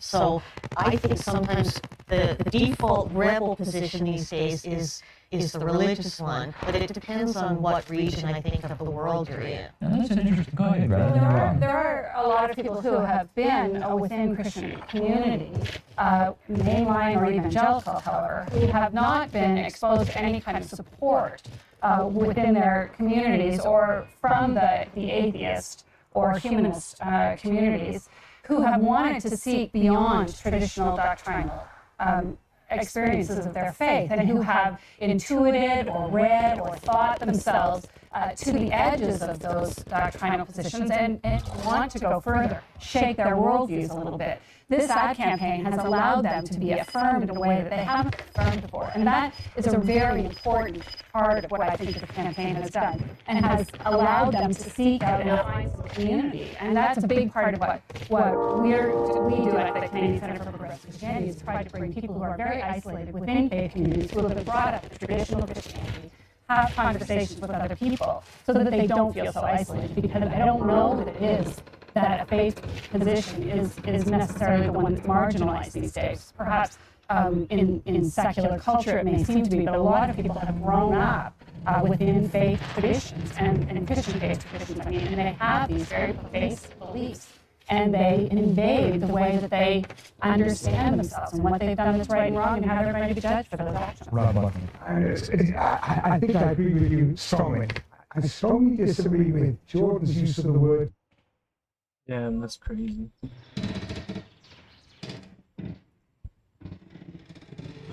Probably gonna get striked for this.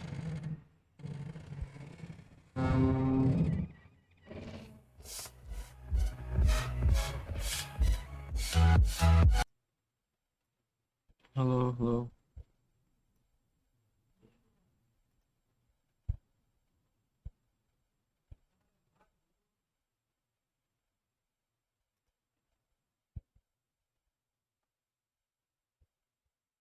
Successful. Yeah. As a successful woman that's worth, $2-3 million, her pool of candidates is really small. And here's the problem that successful women don't understand. The guys that you're chasing, that you want, that satisfy your hypergamous needs, those guys can date down. You can't, though. So they're basically playing a skewed game that's in the male's favor when it comes to high value.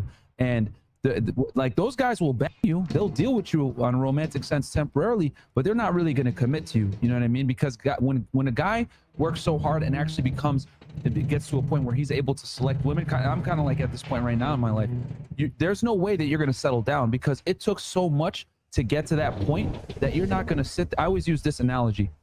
So there's a candy store, right? Girls are allowed to come in as soon as they turn 18, and they're able to pick as much candy as they want. They can stay there, get as much candy as they want. The boys, however, can't get in until they're about 30 years old, and they have a certain amount of money saved up to get in the candy store. So by the time you get into the candy store 12, 15 years later, and the chicks have already been there since 18, you're going to go crazy. Oh my God, I need all this candy. And the chicks are going to look at you like, oh, what's wrong with you? It's just candy. But the women don't understand that you waited out there for a decade plus to get in this candy store while they were already in with their one little lollipop. You're over here taking all the chocolate, everything, because it took a while and you had to earn getting in the candy store. So when you do get in there, there's no way you're going to subject yourself to just one piece of candy. You're going to go nuts. And women don't understand that, because women fundamentally do not understand the plight of men. And going back to application, when I'm on dates, just to collect data so I can share with you, Rolo, I love to ask women, what percentage of men do you think are sexually active? What percentage of men do you think actually are out here meeting women? You know what all these girls tell me, man? 80%, 90%, 100%, etc. And it goes to show, like, and then I'll tell them, well, do you know that maybe 10 to 20% of guys are actually sexually active? And they're like, what? And they're like, they can't believe it. And then I'm like, well, think of every time a guy approached you in a club and failed miserably and he was strange about it. It's like, okay, you know what? Now it makes sense. But the solipsism doesn't allow them to understand that men truly have to be made, and it takes us much longer to get to where we want to go. But they think we're on the same mating schedule that they're on, where we should be trying to settle down at 30. And it doesn't work that way, because for a man to be attractive, it takes us so long to get to that point. So by the time we're 35, now we're the 18-year-old, we're in the candy store, we want to go nuts just like they did when they got in. So it's just very interesting to see that how women truly do not understand the plight of men, man, at all, like whatsoever.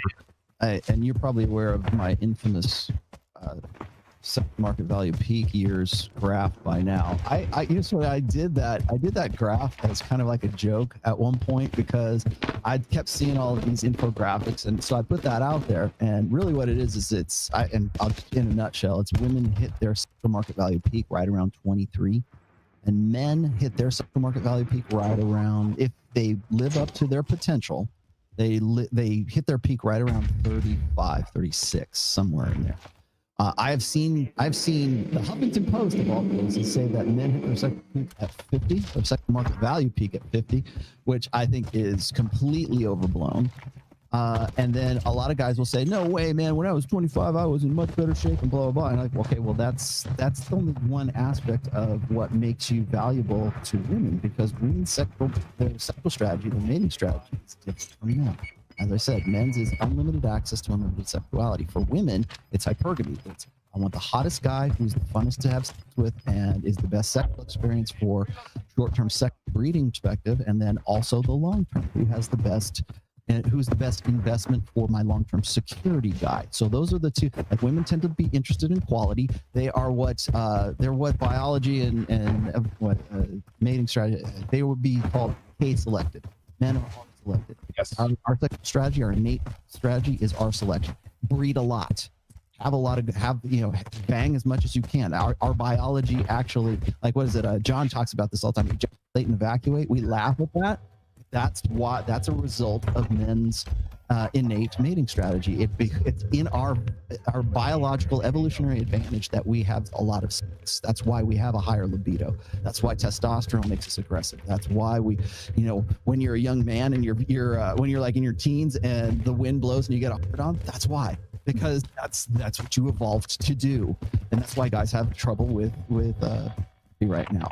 Because it's so widely available. For women, it's quality. It's looking for the K selection. It's looking for the best of the best. Is he the best I can do? And so when women are at their peak, which is at right around 23, they have the potential to have the most of the things, most of the aspects that make them the most desirable to men of any age. When you look at, I don't know if you've looked at the data from Dataclysm. There's a really great book called Dataclysm. It was stats that have, and they're probably even newer, fresher stats now, but from was it Match.com or from Tinder profiles and things like that, that men tend to prefer the look of, or the appearance, find the most attractive. The age they find women most attractive is 23. It doesn't change. From 15 to 90, men find 23-year-old girls their most attractive. And here's the thing, men have not changed really, Rolo. It's funny because like women always talk about men this, men that. Men haven't changed. We've always looked for the same things in women. We've always wanted a woman that's like submissive, attractive, young, fertile, etc. What's really changed is women have changed, because the thing is that women are basically the buyers in the sex marketplace. So as they've become more and more successful, they've gotten more and more access to more men, and they've made more and more money. They're incapable of dating down. So what's happened?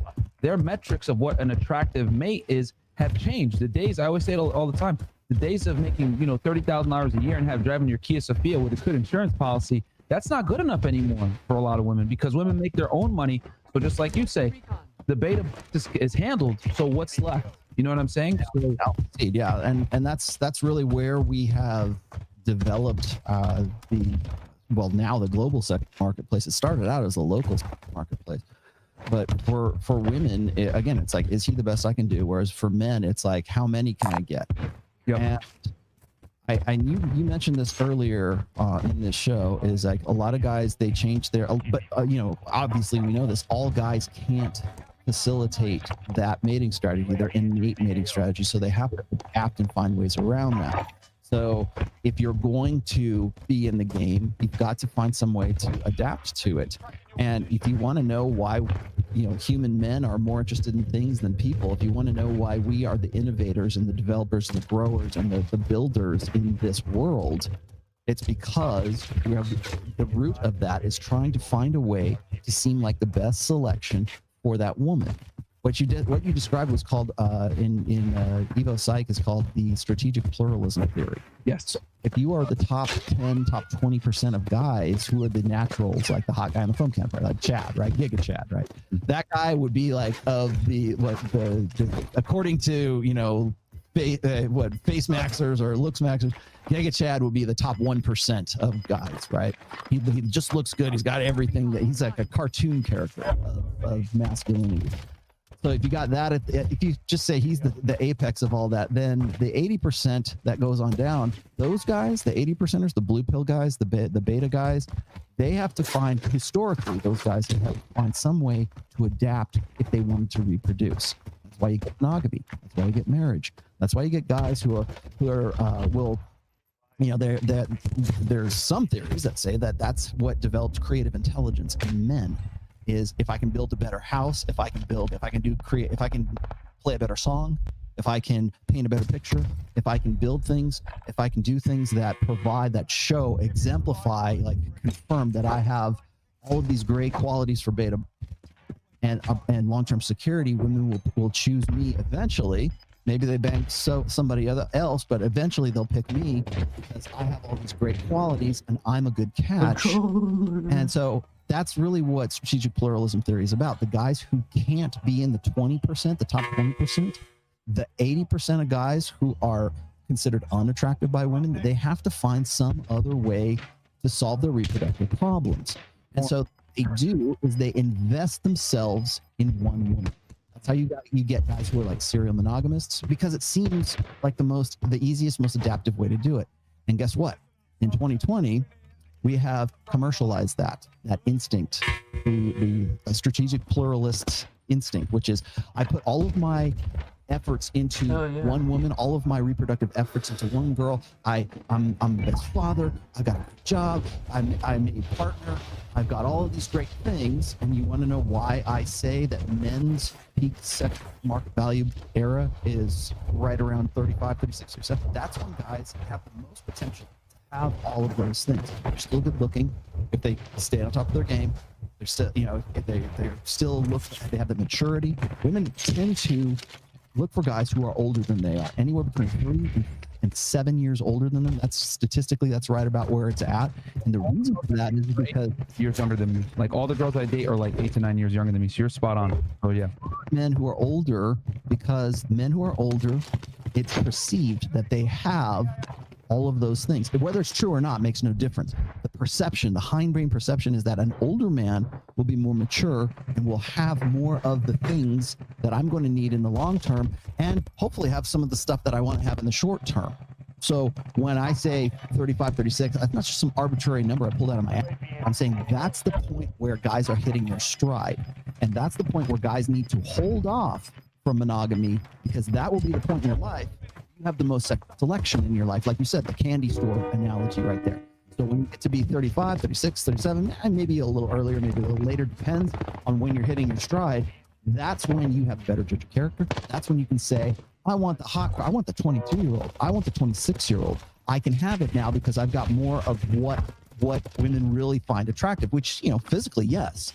But they're also looking for other qualities as well. They're looking for congruency. They're looking for dominance. They're looking for competency. They're looking for provisioning. They're looking for long-term security. They're looking for Giga Chad, yes. And the years in which you will have the most potential for those things is probably your mid-30s. And guys want to throw rock, like, oh, I can't believe you said that.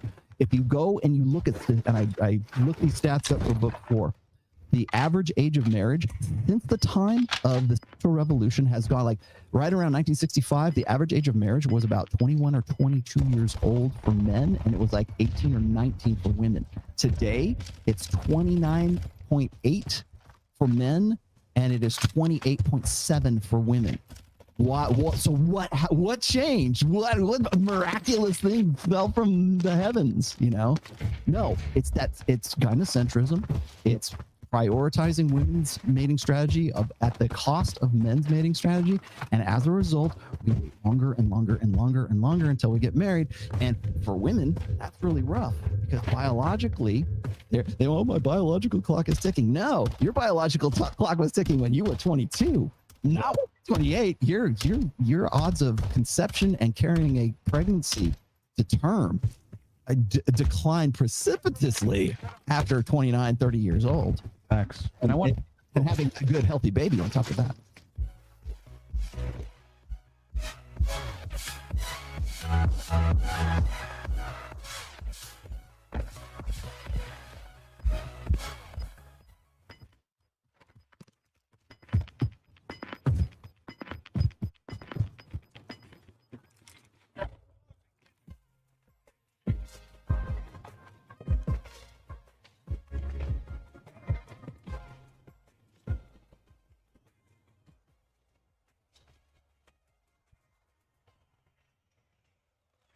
Boys and girls, ladies and gentlemen, this is Tom Ferris.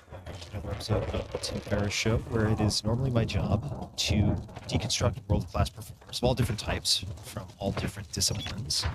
And I am thrilled to have as my guest today a polymath, I would certainly consider him a polymath, Jordan B. Peterson.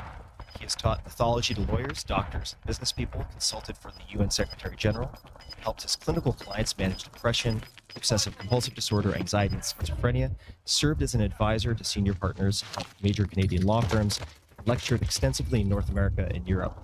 His students and colleagues at Harvard and the University of Toronto, Dr. Peterson has published more than 100 scientific papers, transforming the modern understanding of personality. As his book, Maps of Meaning, subtitled The Architecture of Belief, revolutionized the psychology of religion. His book, 12 Rules for Life, An Antidote to Chaos, was published in 2018 and has sold more than 4 million copies internationally. His newest book is Beyond Order, 12 More Rules for Life. You can find him online at jordanbpeterson.com, on Twitter at jordanbpeterson, Instagram at jordan.b.peterson, Facebook, you guessed it, Dr. Jordan B. Peterson, YouTube, Jordan Peterson videos, and you can find his personality assessment at understandingmyself.com and the self-authoring program at selfauthoring.com. Jordan, welcome to the show. Thank you. God, it's hard to hear my name so many times without becoming somewhat nauseated. It's how I feel when I listen to my own playback in this podcast. And I'm thrilled to finally have you on the podcast. We are going to run out of time before we run out of material. And that would be a good thing. And I want to start in maybe an odd place. That is asking if you could describe to my audience who Sandy Notley was. Oh, well, I grew up in a small town in northern Alberta. I heard you and my producer talking about cold in Minnesota, and I was sort of smirking in the background. I thought, you guys don't know what cold is. And I went to college there about 60 miles away. We had 30 days in a row one winter where it didn't get above minus 40. So anyhow, I grew up in this small town and in the province of Alberta. So that's the Canadian equivalent of a state. And we had a provincial government, the equivalent of a state government, and it was all conservatives, Progressive Conservative Party. Every seat in the House was Progressive Conservative, except one New Democratic Party member, socialist, Grant Notley, who was the leader of the NDP. And he wasn't elected so much because he was a socialist, I don't think, because most of the people in my small town were conservative, but because he was a really good man. Anyways, he was the only opposition in the entire province for like a decade or more. His wife, Sandy Notley, was a New Englander and somewhat of an anomaly in our small town. And she was quite outspoken, New England intellectual. And she was our librarian in our junior high school. And all the delinquents, and me as well, and maybe I was in that category, hung out in the library, weirdly enough, because she treated us like adults. And controller gang, homie. I started to work for the NDP when I was 14. I ran for vice president of the party when I was 14. That was my first sort of public exposure. But she was a good guide for me. She introduced me to a lot of books. I was an omnivorous reader. Mostly I read science fiction. I didn't know what the hell. I used to spend all, I'd hide the books I was reading behind a textbook in class and read away during school. But I was reading mostly science fiction. And she started to hand me books that she thought would be good for me. She introduced me to Ayn Rand. Interestingly enough, despite the fact that she was a socialist, not Ayn Rand, obviously, but Sandy Notley. She said she thought I would be smart enough to see through Rand. Huxley, Orwell, Solzhenitsyn, a lot of serious material. And I developed a real friendship with her and her husband, and I worked with the NDP for 4 years. She was a pronounced influence on me, and that's Sandy Notley. Oh, and her daughter, Rachel Notley, who was a friend of mine, a girlfriend of one of my close friends at one point, became Premier of Alberta. Many years later, she was defeated in the last election, which was only about 3 years ago, but she followed in her father's footsteps and became Premier of the province. So that's that story. On your website, you have an extensive list of recommended books. I've looked at it multiple times. It's close to 100, I would say. And they're put into different categories, different genres. Are there any books on that list, or can you think of books that were introduced relatively early in your life? Some of the early exposures that have stood the test of time for you? No, Huxley and Orwell, I would say. Solzhenitsyn as well. I read one day in the life of Ivan Denisovich when I was 13 or 14. That was one of the books Notley recommended. And so they certainly had an impact on me. What was that impact, if you don't mind me following up? Well, I started to think in broader terms as a consequence of being introduced to books like that, and started to think more seriously from a political perspective and a psychological perspective, I suppose. It was my first introduction into serious thought. And so it was extremely exciting. I mean, I read a lot of English literature until I was about 25, and then I started reading nonfiction once I started my graduate studies. But it opens up a world of ideas, and that was really exciting to me. Incredibly exciting to me. So, and the reason I'm asking so much about books is I am really fascinated by you, and I'm fascinated by everyone I have on the show, but formation of your... Well, that sort of decreases my pleasure at being the object of current fascination. Well, right now you're the most fascinating person in the world to me. And I find that books are a wellspring of value. It's something they can model very well, something they can reach out for. So let's... Yeah, well, people can get a whole education if they read those 100 books that I have on my website. I mean, you're not going to get an education in every discipline, but there's a whole education there. I recommend books. That's been fun because lots of people, that's been an unbelievably popular list. It sells hundreds of books a month on a list. And people email me constantly and say, well, you introduced me to Dostoevsky, thanks a lot. They're so enthralled. If you're psychologically minded and you like the darkness to some degree, like Gothic imagery and film noir, that sort of thing, Dostoevsky is an unbelievable treat. It's so incredibly deep psychologically. Enthralling. Crime and Punishment is an absolutely engrossing novel, as well as being a stunning work of philosophy. Another name that shows up not once but several times on the list is Nietzsche, if I'm pronouncing that remotely correctly. I always wondered. I never know. I like in Alberta. Nietzsche. I know that's wrong. It's Nietzsche, I believe, but I never get it right. I've read you highlight in a sense, you at least mentioned that Nietzsche pointed out that most morality is cowardice. If we're going to leap from this list of books to specific ideas, can you please elaborate on that? Well, if you don't have the courage you don't have the courage to commit a crime, doesn't mean you're moral for not doing it. It just means you're afraid. You can see this, I suppose, to some degree in mob violence. People riot because they don't think they'll get caught. So they're not law-abiding under normal circumstances because they're moral. They're law-abiding because they're afraid of punishment. And so Nietzsche was very careful to distinguish mere obedience from morality. And he thought of obedience not always as a form of cowardice, because it can also be a source of discipline, but not committing a crime because you're too afraid to. I mean, it's probably better than committing a crime, but it doesn't speak to the essence of morality.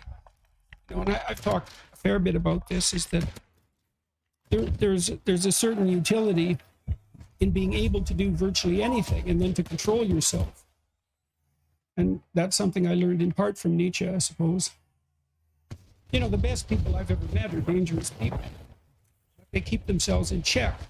I have a close friend who's been really rocked to me over the last couple of years. He was also born in northern Alberta.